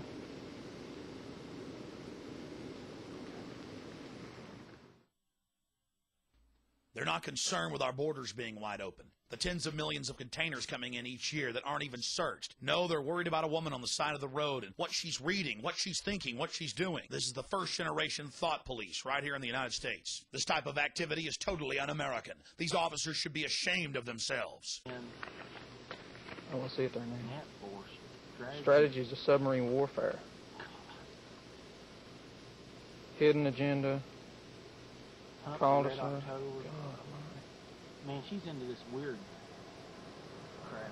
Power Plays, Ruthless.com, The Bear and the Dragon, Patriot Games. Here's where things really get interesting as they begin to dig through her car and find what they consider subversive material. Well, I just want to get a record started. Yeah. You don't ask her, you just want to get the next one. I want to get the next one. She's invoked her right to remain silent, even though she don't believe in our laws. Even though she don't believe in our laws, no, Trooper, it's you that don't know our laws. You're the one that's overthrowing our Constitution, our Bill of Rights. Our country was founded on people not being stopped like criminals, like peasants and being searched. The right of the people to be secure in their persons, houses, papers, and effects against unreasonable searches and seizures shall not be violated, and no warrant shall be issued but upon probable cause. You wouldn't believe all the paraphernalia in here. I mean, look at this clipboard right here. Check me out. Comment upon voluntary nature of Social Security. It's a whole riot act on why you don't have to have a Social Security card to pay into Social Security. She's just anti-government, yeah. She apparently belongs to some kind of a clan or something. Militant group. Yeah. It's Dixieland Law Journal, Constitution Society. I mean, all kind of compulsory production of documents. Anti-government, a member of the Klan for knowing her constitutional rights, for being a member of the Constitutional Society. The FBI training of our police has really paid off. I mean, this is...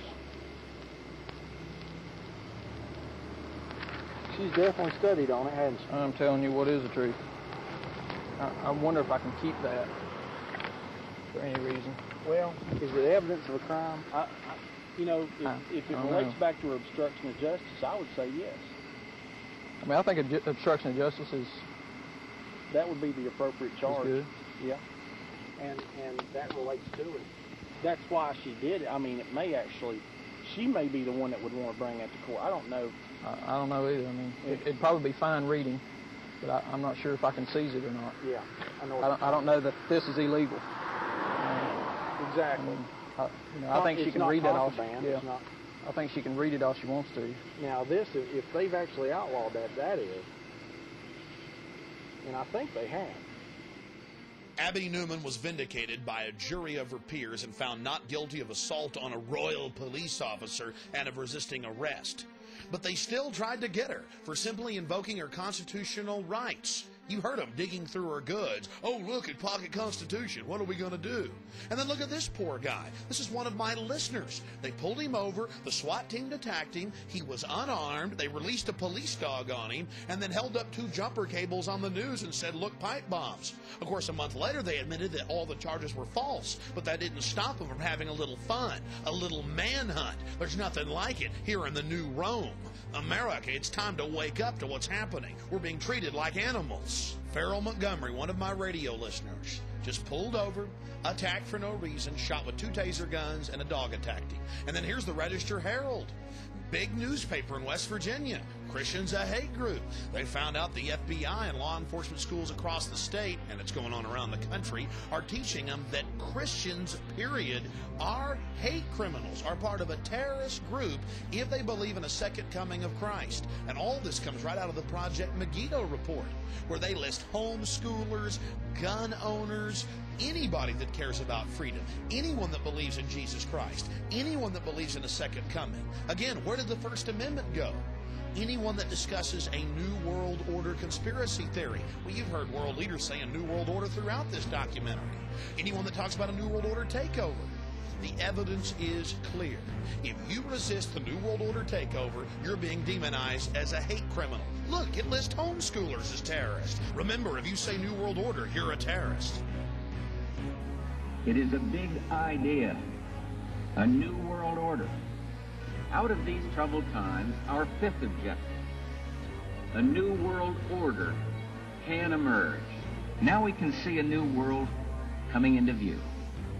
A world in which there is the very real prospect of a new world order.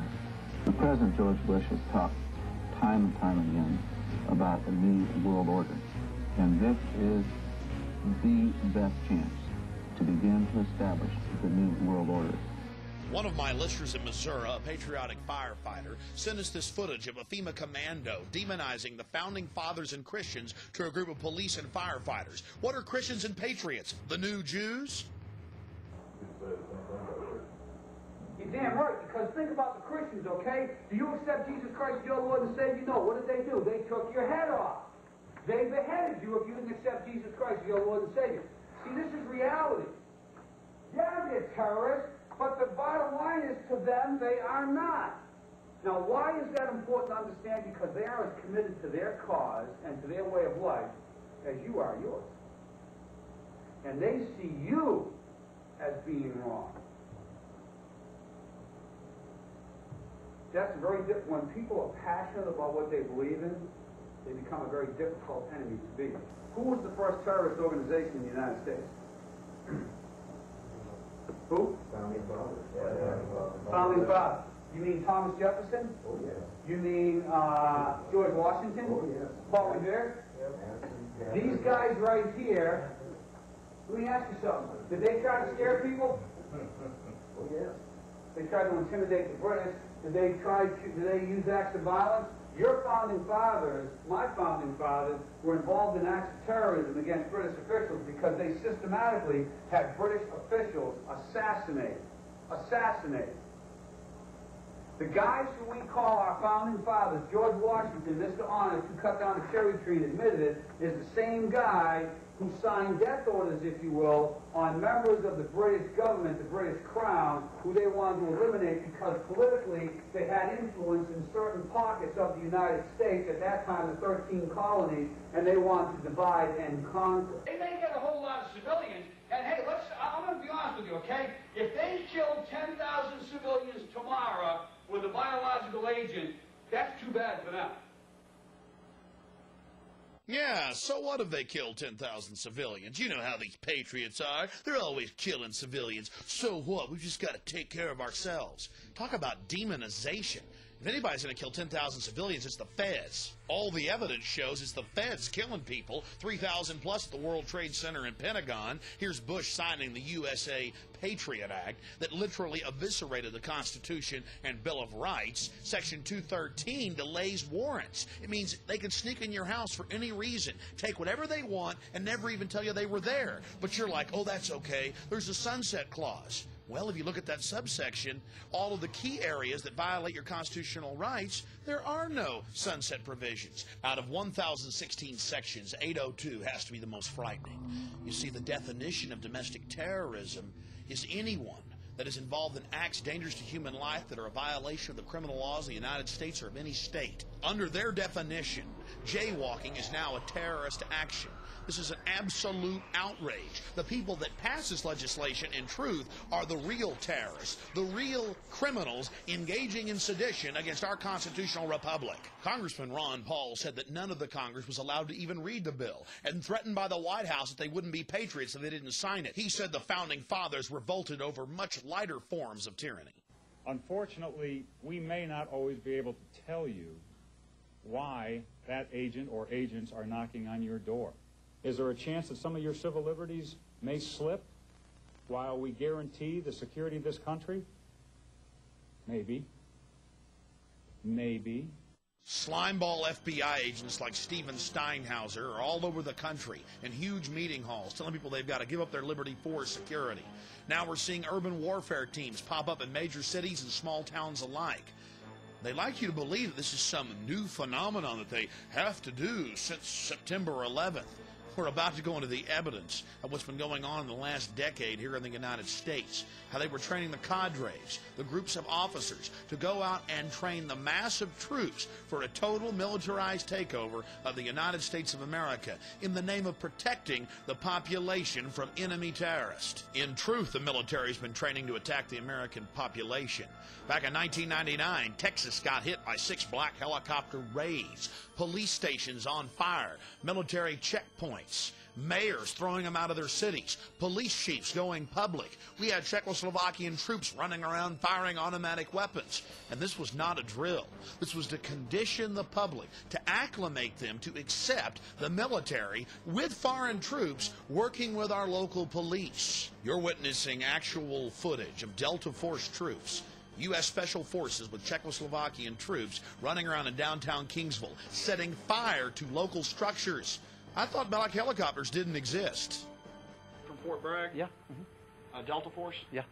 Looking out your window and seeing unmarked helicopters and troops dressed in ninja black troops with assault rifles, it's kind of spooky. But that's the point of the operation. It's to train the public, the police, and the military that all of this is okay. The military can engage the population. Now, here's the mayor of Port Aransas, and he was extremely upset. Then we'll talk to a police chief of San Antonio. Nobody wants to get in their business, but we ought to be able to answer questions, especially when they're, flying at dangerously low levels and alerting the citizenry. The chief of police of San Antonio refused for 2 years to let Delta Force take over the city. When he refused, they just did it anyway. They don't care about local authorities. Approached me and get me to change my mind. Well, then, when we said no, then some elected officials were contacted to bring pressure to bear. And then offers were made to give money, cash money, to elected officials' charities if they could get us to change our minds. I mean, as one of my deputy chiefs said, in some circles that's called bribery in and around the San Antonio area, but we're allowed to do them here. Next day, I'm still getting contacted by various officials. I mean, they never would take no for an answer. So they weren't respecting your jurisdiction? They were not respecting our jurisdiction. I don't think they respected our decision to go into predominantly minority areas of the city where we had vacant warehouses and buildings and try to do those types of exercises at those locations in the middle of the night. Oh, I'm sorry, middle of the night? In the middle of the night. You know, sometime between 9 p.m. and midnight. You know, I mean, people become frightened. And we do a lot of our decision-making on experiences that have happened in a lot of other cities. We were very concerned with some things that have happened over there, and we didn't get any real good, clear answers. So they were being secretive about it? Very secretive. We're just curious about Army Special Operations from Fort Bragg coming here, Delta Force. And we'd like just basically to ask some questions about was the public informed beforehand? Are y'all aware of the 10th Amendment and Posse Comitatus and things like that? No, I'm probably not aware of the 10th Amendment, but I made the decision not to inform the public. He made the decision not to warn the public or the emergency managers or the police when 8 black helicopters slammed into the town. Here's the chief of police in Alice admitting foreign troops. Government is training other so-called friendly countries, or? They are training friendly countries, and I'm not at liberty to give you their names, but I know that they are. And they were there in Alice, or a couple weeks ago. There was some present, yes, sir. The foreign troops were there. Now the NATO aircraft are in our skies, and they get to burn out police stations 3 days after the police pull out. It had to be a proper spectacle for the old folks home across the street. Foreign troops burning out police stations. But that's okay, because it's just for fighting foreign enemies. Well, here's actual footage from Fort Hood, Texas, as the BATF, the gun confiscators, train with the Green Berets for an assault on the Waco compound, the wooden church full of men, women, and children, violating every canon of a free society. The military, with the state police and the BATF, assaulted the Branch Davidians. And then, of course, on April 19th, they actually burned the structure down, full of men, women, and children. The training, the assaults on the population have been going on for over a decade here in the United States, and the death toll is climbing. What's happened to our special forces? What type of cowards have they been twisted into that they go out and attack American citizens, wooden churches full of men, women, and children, and then slough it off as if, oh, well, they're just a bunch of cult members? Whatever happened to live and let live? And whatever happened to the federal law barring troops from assaulting civilians? Whatever happened to the 1878 law, Posse Comitatus? Unfortunately, it was flushed down the toilet a long time ago. Well, here we are in Northern California in Oakland, and Marines have come in for Operation Urban Warrior, what should be deemed Operation Desensitization of the Population. And they have their role players, they have their fake camps set up, you name it. We're going to take you in and show you what's happening. Attention, attention, attention. American forces are here to help. Remain calm. We will not tolerate civil disobedience. Attention, attention, attention. American forces are here to help. Please remain calm. We will not tolerate civil disobedience. I've made 2 documentary films about the police state and been to dozens of these military training operations where they hire hundreds of role players to beg and scream, "We're Americans, please don't put us in camps, don't take our guns."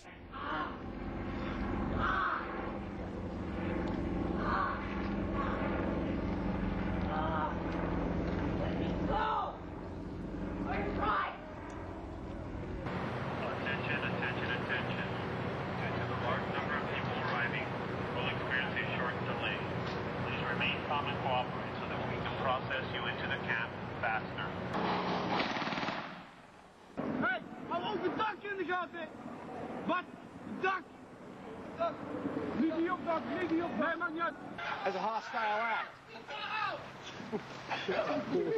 The technologies are what makes you nauseous. In the past, in a situation like that, she might have been shot. In the future, we want to give our Marines non-lethal options where they can say, no, she's not armed. maybe threatening, but I don't want to kill her, or I don't want to kill him, or them. Use your sound wave rifle, I guess you could call it, and down they go. Got him a prisoner, huh? Now you're going to see an execution.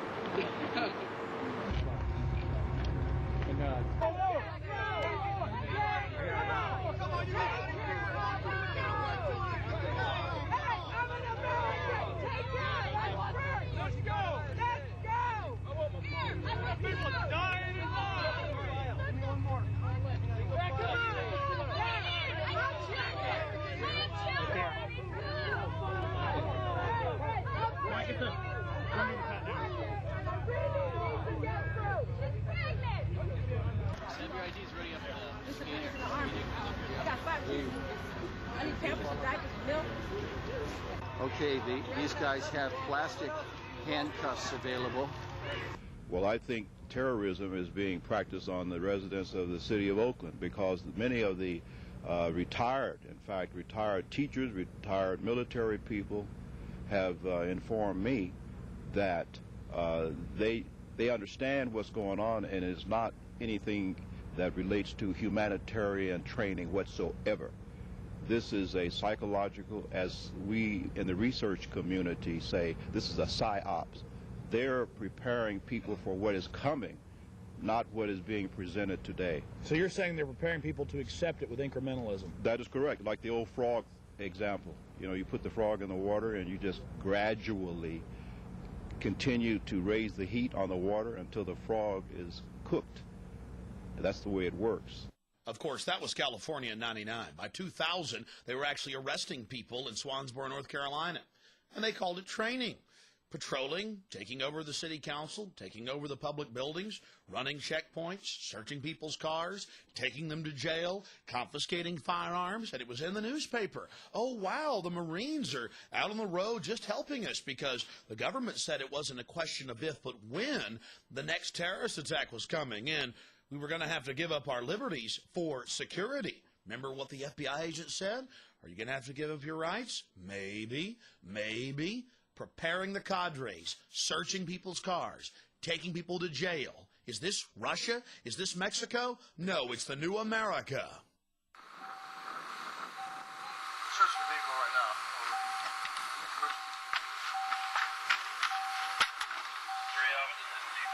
We copy your last. Stop the vehicle. Have two male detained. Keep us abreast of what is going on with the situation. Copy. Roger, I copy.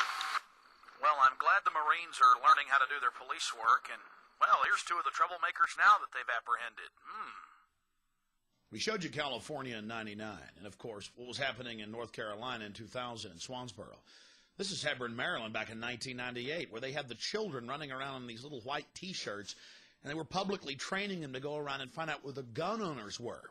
We interviewed the commander of the Marines, and he admitted they were doing house-to-house searches with volunteers for weapons sweeps. When we talked to the Marines on the ground, they admitted that this was for a domestic takeover, to fight domestic insurgents, patrolling America, taking over the city council, taking over the town hall, working with the local police, total acclimation, total integration, total downtown Moscow, USA. And, of course, they had an obsession with the youth.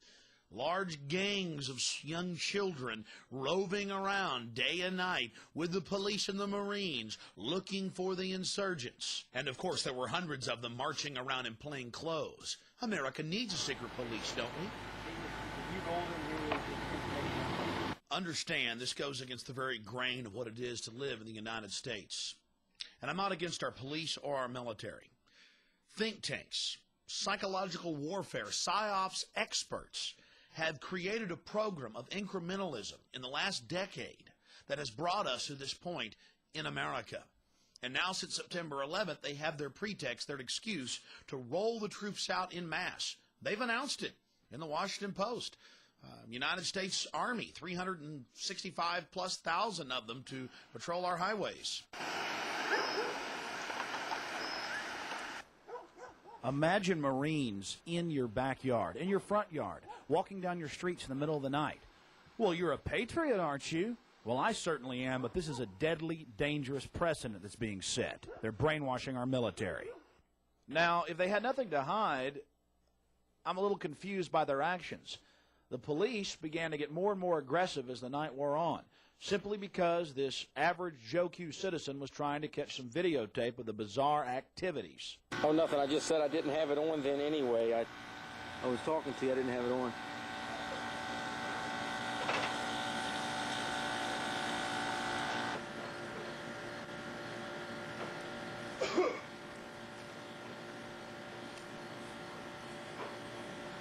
How you doing?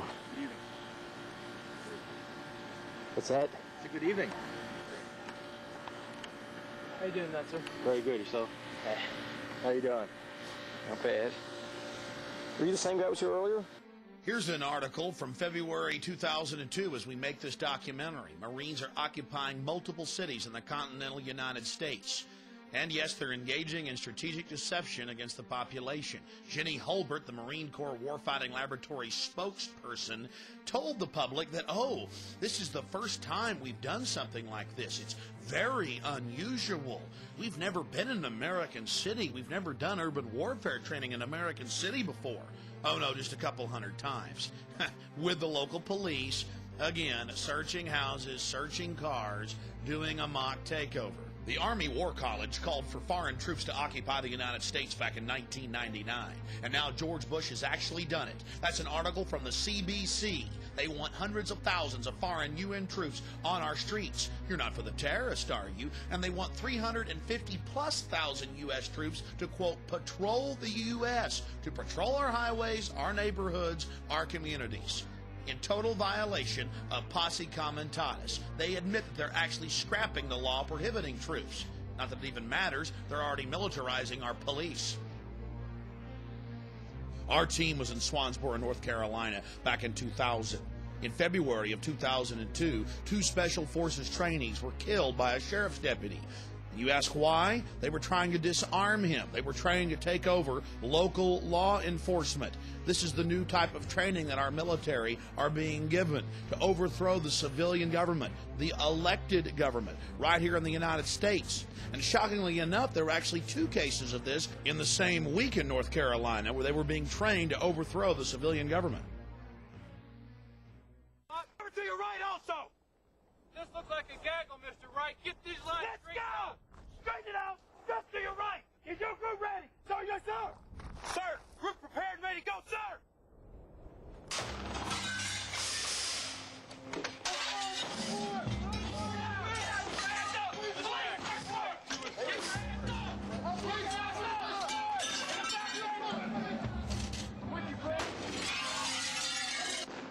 Every day in America, militarized SWAT teams kill innocent people, and they're rarely held accountable. More often, they kill their own officers, and still they're not held accountable. What's happening in America? How did they become so militarized? We interviewed a former Marine Corps officer who in 1989, while he was in the Marine Corps, was serving search warrants on American citizens' homes and businesses. Just start at the beginning for us.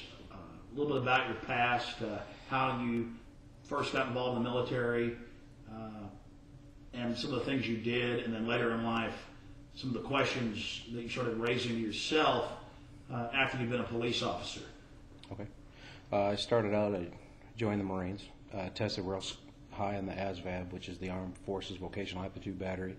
Did real well in that, and was a MP 5800 military police. From that, I was sent over to various duty stations. I still had an interest in civilian law enforcement, so I was able to take part in joint military police and civilian police exercises.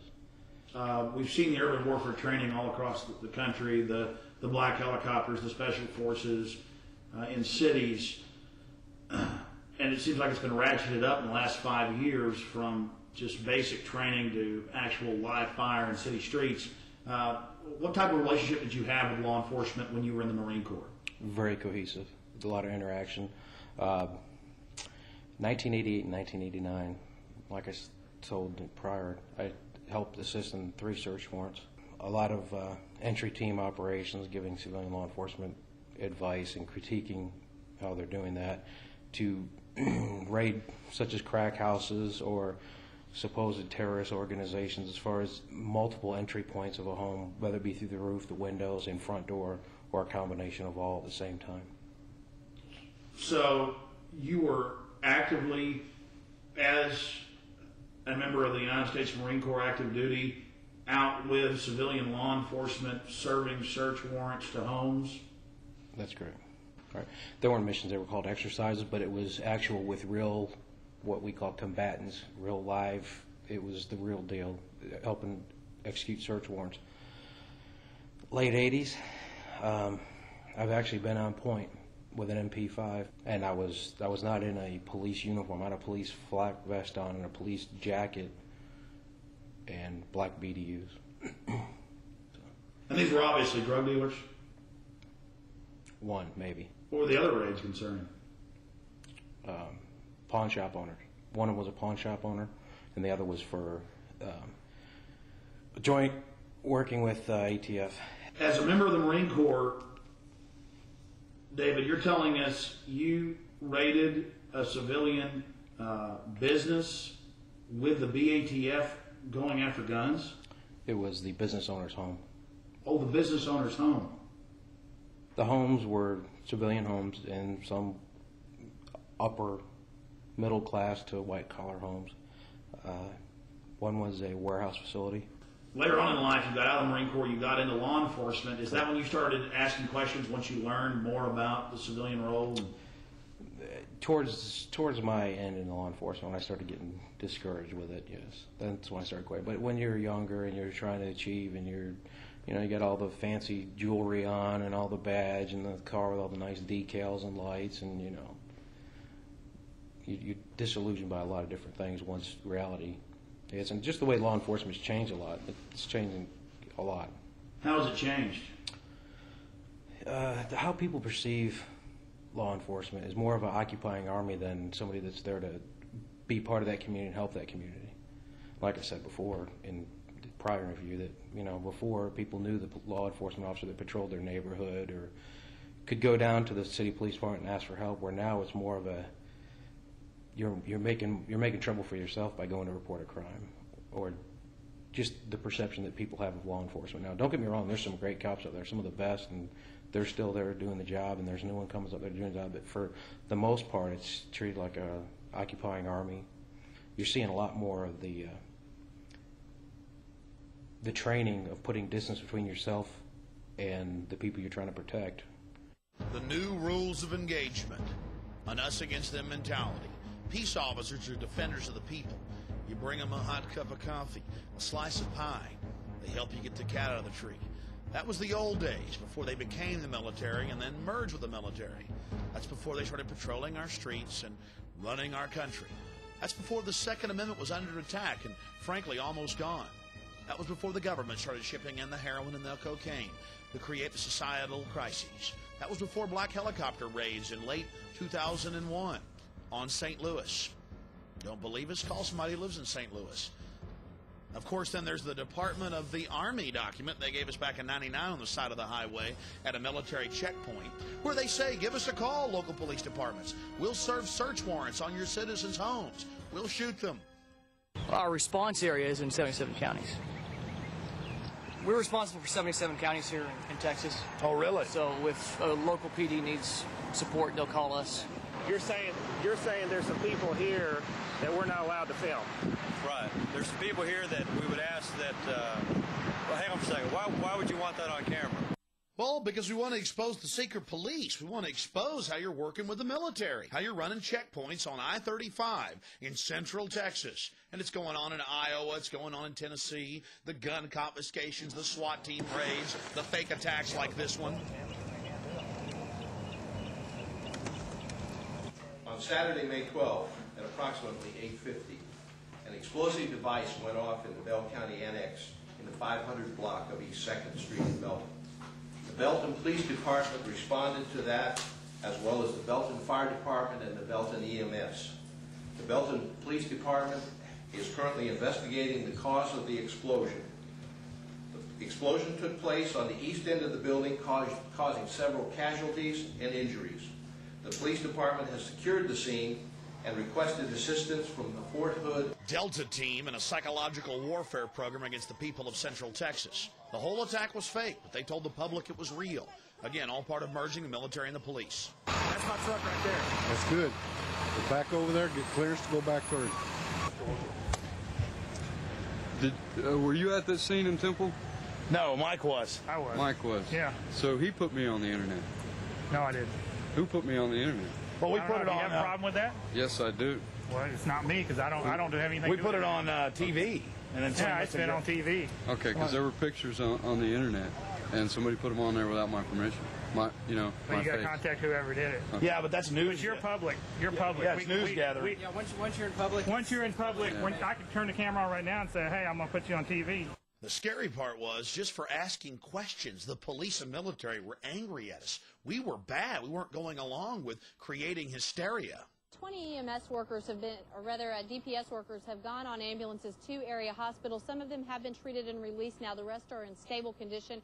EMS tells us another 5 drove themselves to area hospitals, and then they checked out. About 161 people here on the scene. In 2000 alone in Austin, Texas, there were 8 separate fake bio attacks. They even had a fake nuclear spill and shut down I-35 and called out the National Guard. A couple weeks later, they quietly announced, oh, it was just a drill. But you should have seen the psychosomatic response of the people. Suddenly, hospitals would be jam-packed. The population was buying it.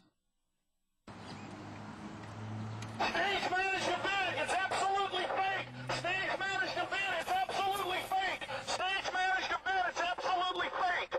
This is completely fake, ladies and gentlemen. It's absolutely fake, and you know it. This is a fake psychological warfare program against you. Psychological warfare. Right. Thanks. Awesome. We're going to fight the New World Order.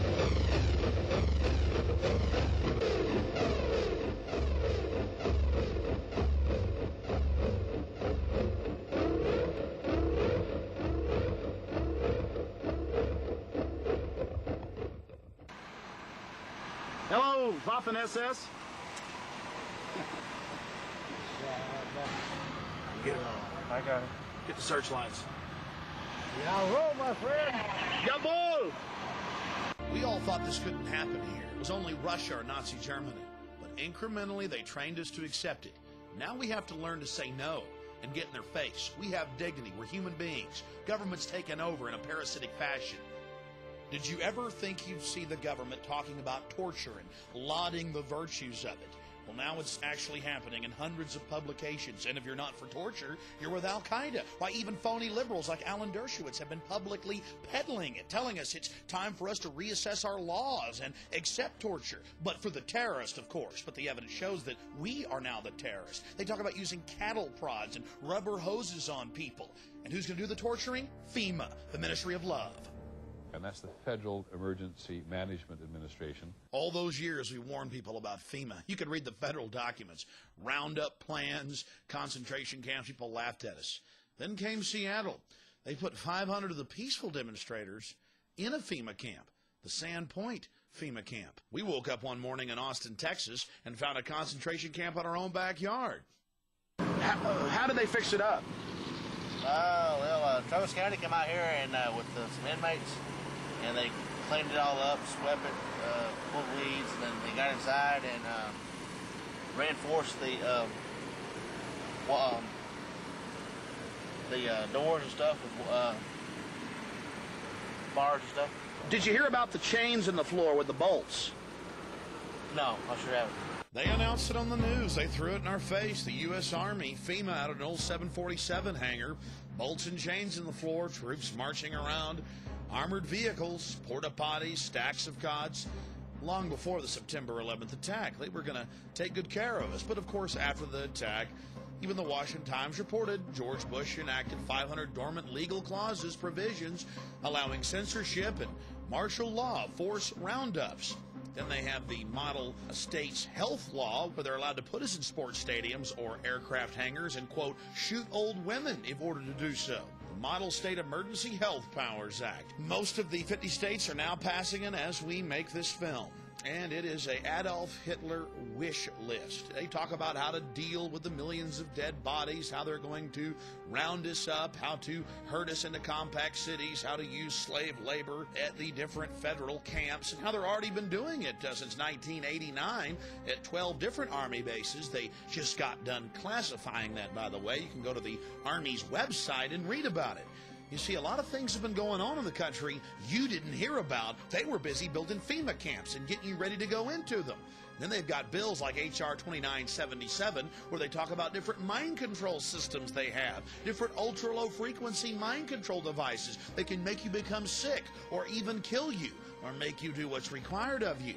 2977, an actual federal document, an actual federal bill admitting that they're spraying chemical and biological weapons on us through the use of something called chemical trails that they're adding to jet fuel, especially in military aircraft. And then if you go to law enforcement catalogs like Schomer Tech, the biggest law enforcement military catalog out there in the world, they have the sonic nausea system, the supersonic nausea system, where they brag that police have been using this for years to manipulate and stop political speeches. It can make a whole crowd get sick, and they can't even hear it. Then ABC News reported the Kokomo hum, an entire town of people becoming ill from the ultra-low frequency attack on a mass scale. Now let's see how they're indoctrinating our children, Soviet style. You can give information without having to give your name. You guys have all the information that I need.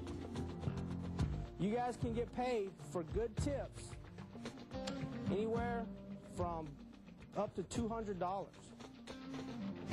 You'll sign this card, you'll get one of these membership cards.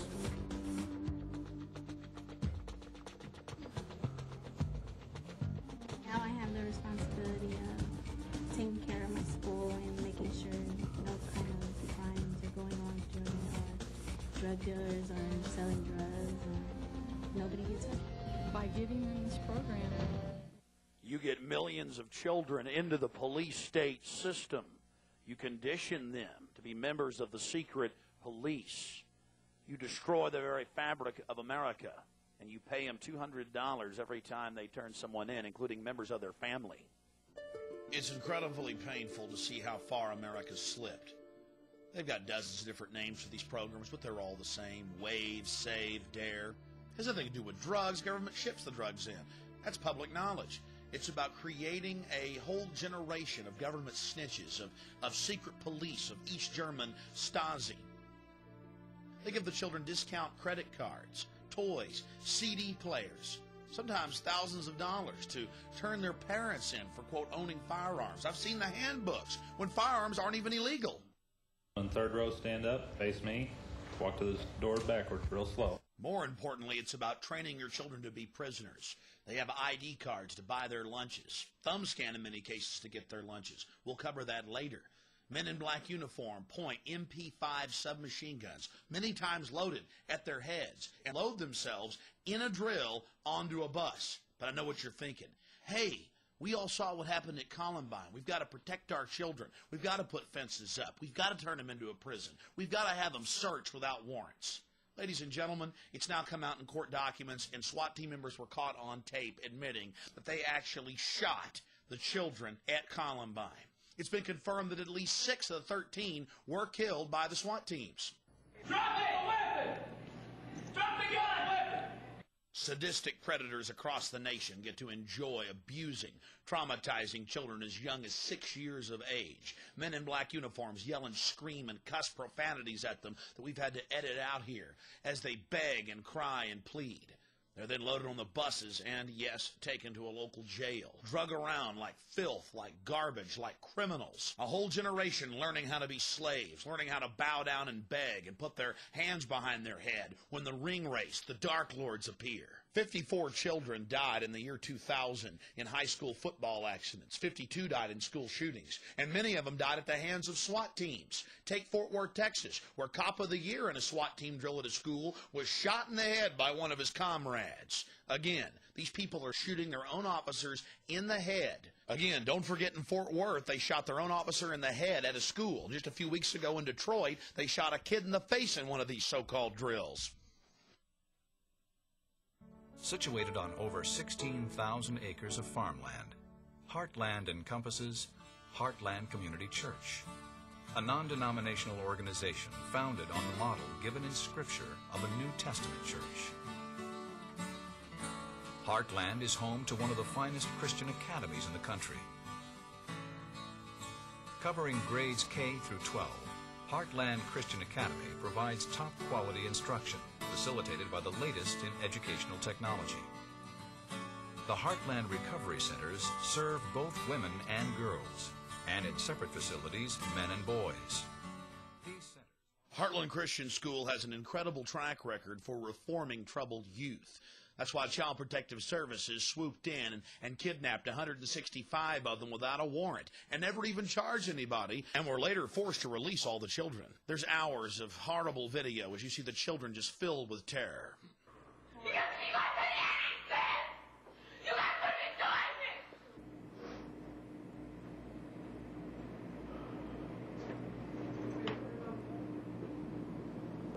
I said, we're going to get away from this camera. We'll do something. You have a clue who all we got? We're going to get a list. Just get the child's name. Okay. Everybody? Everybody that we load up. Okay. Yeah. We'll single file them out there, and we'll just everybody that comes out. Get off her! That's child abuse! No, it's child abuse! You say that whenever they touch us in the child abuse, that is child abuse! Get him off of her now! That's child abuse! Hey, Mr. Lightyear! Never made a delivery to your home before. I'm taking some personal days off, Ed. Usually I gotta track you down in some toxic vortex, a cosmic battlefield. Retinal scan okay? Ouch! What's that for? DNA sample. New policy. A lot of evil hologramic activity going on lately. If we were to show you all the evidence in children's cartoons and media of face scanning, thumb scanning, national ID cards, and overall police state, this film would be 10 hours long. Let's just look at the facts. D.C. has already now implemented a card that is held with the CIA and the National Security Agency for all children. Face scans, thumbprints, you name it. And if they want their school lunches, they have to thumb scan to get it. No thumb scan, no food. Training them for the cashless society and getting them into the database. Think about it. Thumb scanning in government schools to get food. But it's not just children that are being conditioned. Adults all across the land are thumb scanning to bank. And not just bank, to get their lunch too at Kroger and H-E-B food stores from Texas to New York. And now the feds have passed a law that all new cell phones starting in October 1st, 2001 have to have a satellite tracking grid so they know exactly where you're at for your safety, whatever happened to the Fourth Amendment. Then there's OnStar.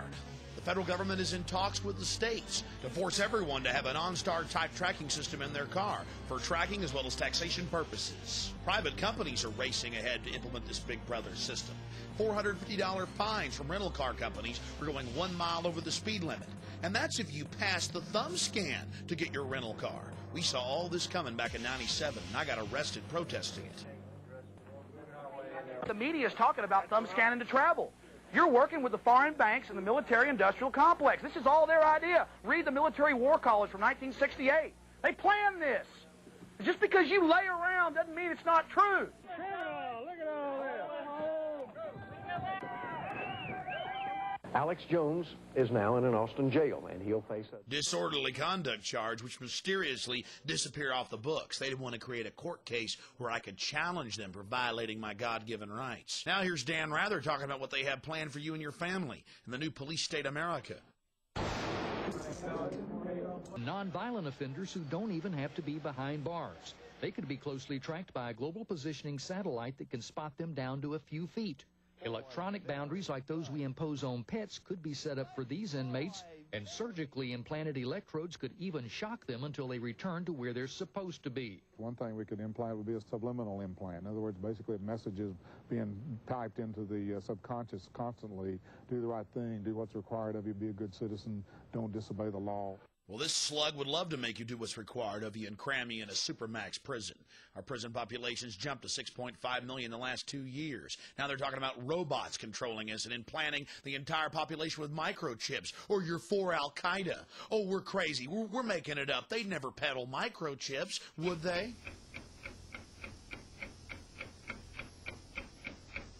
Something has to change, though. They have to find a better way to identify the bad guys, or the rest of us are going to stay home and watch the world go by on television. But we need some system for permanently identifying safe people. Most of us are never going to blow anything up, and there's got to be something better than one of these photo IDs, a tattoo somewhere maybe. The Saudis used an American device to scan the eyes of travelers. I wouldn't mind having something planted permanently in my arm that would identify me. If we don't do something, people are going to stop flying.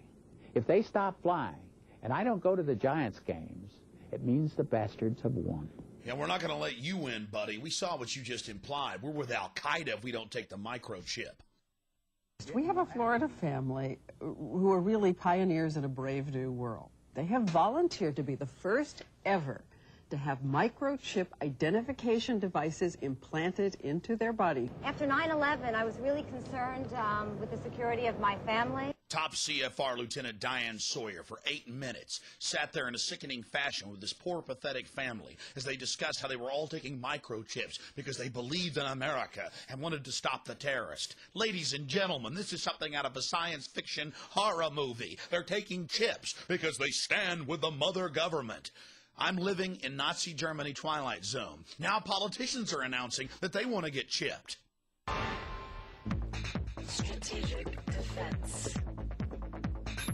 Optical identification. Voice verification. Jason Taylor, defensive end, Miami Dolphins. Clearance granted. You're a star. You're a professional football player. You're getting scanned. It's not just children getting brainwashed on cartoons. It's everywhere. This is the prison grid, turning the whole world into a cashless control system. I have read the federal documents, the total plan to force us into these compact cities. You absolutely must resist the thumb scans, the face scans, the retina scans, cameras that can recognize you and scan your face against a billion faces in a single second. Everything, no food, no water, no houses, no jobs, no nothing without it. They're actually announcing it. They're going to put it in place, and you are the terrorist. You've already heard them say it. Gun owners, Christians, conservatives, libertarians, liberals, anybody that doesn't go along with global New World Order tyranny will be watched, will be controlled, will be tracked. The New World Order gang has a reason they want to control you, and they bragged about it. Now the Bilderberg Group and Reuters, which they own, have gone public that they actually groom our presidents, our prime ministers, that yes, they really are international bankers. Yes, they are royal families. Yes, they do run the central banks, and that we are the property of a global superstate in Reuters. They're throwing it in your face, which is owned by a Bilderberg Group member, like Prince Philip. Prince Philip, in his own publication, If I Was an Animal, brags about how he would kill 80% of the population, how his great dream is to come back as a virus. Ladies and gentlemen, this is in your face. These psychos are creating a matrix-like control system and talking about killing you. From Ted Turner at the UN to Prince Philip, they're out of control and on a massive power trip. People like Ted Turner and Maurice Strong have actually been pushing, writing the textbooks for a massive environmental movement control system to steal all of the private property. Using the phony environmental movement, they're ramming through their agenda. Remember, the environmental movement has nothing to do with saving the environment and everything to do with stealing property and empowering world government. We've lost our way. The earth is a living organism. We've got to praise our Mother Goddess. I produced a documentary film called America Destroyed by Design. We traveled 6,000 miles around America and witnessed the horror of the United Nations taking over our national parks and monuments. Now, under the Desertification Treaty, signed October 18, 2000, 70% of the country is under United Nations jurisdiction. This is the map of what they plan to control in the next 2 years. You see, 90% of the country is already pristine, so most Americans don't realize how much has already been taken by the United Nations. The 3 maps you see on your screen are what they plan to get. All the areas in red, if you lay the 3 maps over each other, show that upwards of 90% of the country will be controlled by the United Nations. And way back in the mid-1990s, the United Nations Treaty, the Convention on Biodiversity, states that human beings are nothing more than cattle, chattel, and must be controlled by a centralized law enforcement police state, that property rights are not absolute, and that people are the problem, and that global tyrannical government is going to have to step in to save the earth. Talk about tyrants making excuses for their criminal activity. It then goes on to talk about chicken little debates about how there's going to be global warming and the sky is falling, and if they don't get rid of 80+% of us, we're talking about 5+ billion people, that the earth is going to die. Then the UN talks about how we must all be reduced to the level of peasants, or there won't be enough resources to go around. Talk about a rationale for slavery. Then they brag about ancient societies using infanticide, human sacrifice, homicide, and feuding, and other horrible practices as a way to control population, and how it's good. The Burmese army killed 2,000 people and drove 30,000 from their homes to make way for a United Nations environmental sanctuary. Then they discuss how they can murder half the world's population by restricting fertilizers. This was written by psychotic murderers. The documents already talked about human sacrifice. Then they get into how ancient societies used the environment and considered it to be holy, and how Christians cut down the sacred groves where they engage in their special rituals that help maintain and replenish nature. Then there are the mysterious Georgia Guidestones owned by Illuminati leaders that actually talks about reducing the world population by 80%. That number we heard from Prince Philip and Ted Turner so many times before. How they must maintain the population forcibly at 500 million. And now, in recently declassified government documents in Australia, we learned that world-famous microbiologists, Nobel Prize winners, were actually planning to release biological weapons to reduce an overpopulated world. The revelation is contained in top-secret files declassified by the National Archives of Australia. I challenge everyone to read the Nightmare Kyoto Treaty. A total United Nations takeover of the world's energy supply, a huge taxing mechanism to control the populations of the planet Earth. And the science behind it? There is no global warming. We have a regular 12,000-year cycle with 100-year subcycles. Then they have their chicken little scenario of ozone thickness, using fear to get control of the resources. Then they have their human waste reclamation centers, their centralized, federalized, socialized healthcare systems, so they can cover up the mass poisoning of the entire population. Fluoride, a known deadly toxin that causes cancer, severe bone fractures, you name it, retardation of children. Talk to the Nobel laureates that have exposed it. It's being crammed into the water worldwide. The amount of solid scientific evidence that fluoride kills is now overwhelming. Those that oppose it are flat earthers, denying the facts of what's happening in our society. Aspartame, the taste that kills. To call aspartame a poison is doing it a favor. According to the scientists and brain surgeons I've interviewed, this is one of the biggest killers in the United States today. It's in over 9,000 foods. Everything from cancer viruses to squalene and mercury has been found in vaccines. The entire vaccine supply is contaminated. And what is the government doing? Mandating more and more injections of our children. Truth is stranger than fiction. Elites throughout history have always sought to control their peasants, control their serfs. And now the elite has almost unlimited technologies. They know that breakthroughs have already occurred that will allow them to have extended lives, perhaps eternal lives, with the help of the cybernetic interfaces. The globalists, and they talk about it in their own policy papers, are not about to allow you and your family to have access to this. They're going to herd you into the reservations. They're going to control you with the new advanced technologies that they're totally obsessed with. They're going to exterminate 80% of you, and then they are going to live like gods on a Mount Olympus. My friends, it's in the policy papers, it's in the documents, and in a film coming out at a later date, I will expand on what their final plans are. But it's actually on the record. Use your common sense and resist them. You've seen the historical record. You've seen the facts of government-sponsored and controlled terrorism in the final decades of the 20th century, going into the new millennium in 2001. This is a call to arms, a call to the information war to wake up your friends, your family, people in your community, your churches, your universities, your schools, and to realize what we're facing. My friends, the evidence is absolutely overwhelming and cannot be denied. All you need to do is check out all the information we have presented here. Look at elites throughout history. Their pleasure, their enjoyment is feeding upon populations, controlling them. We're dealing with control freaks.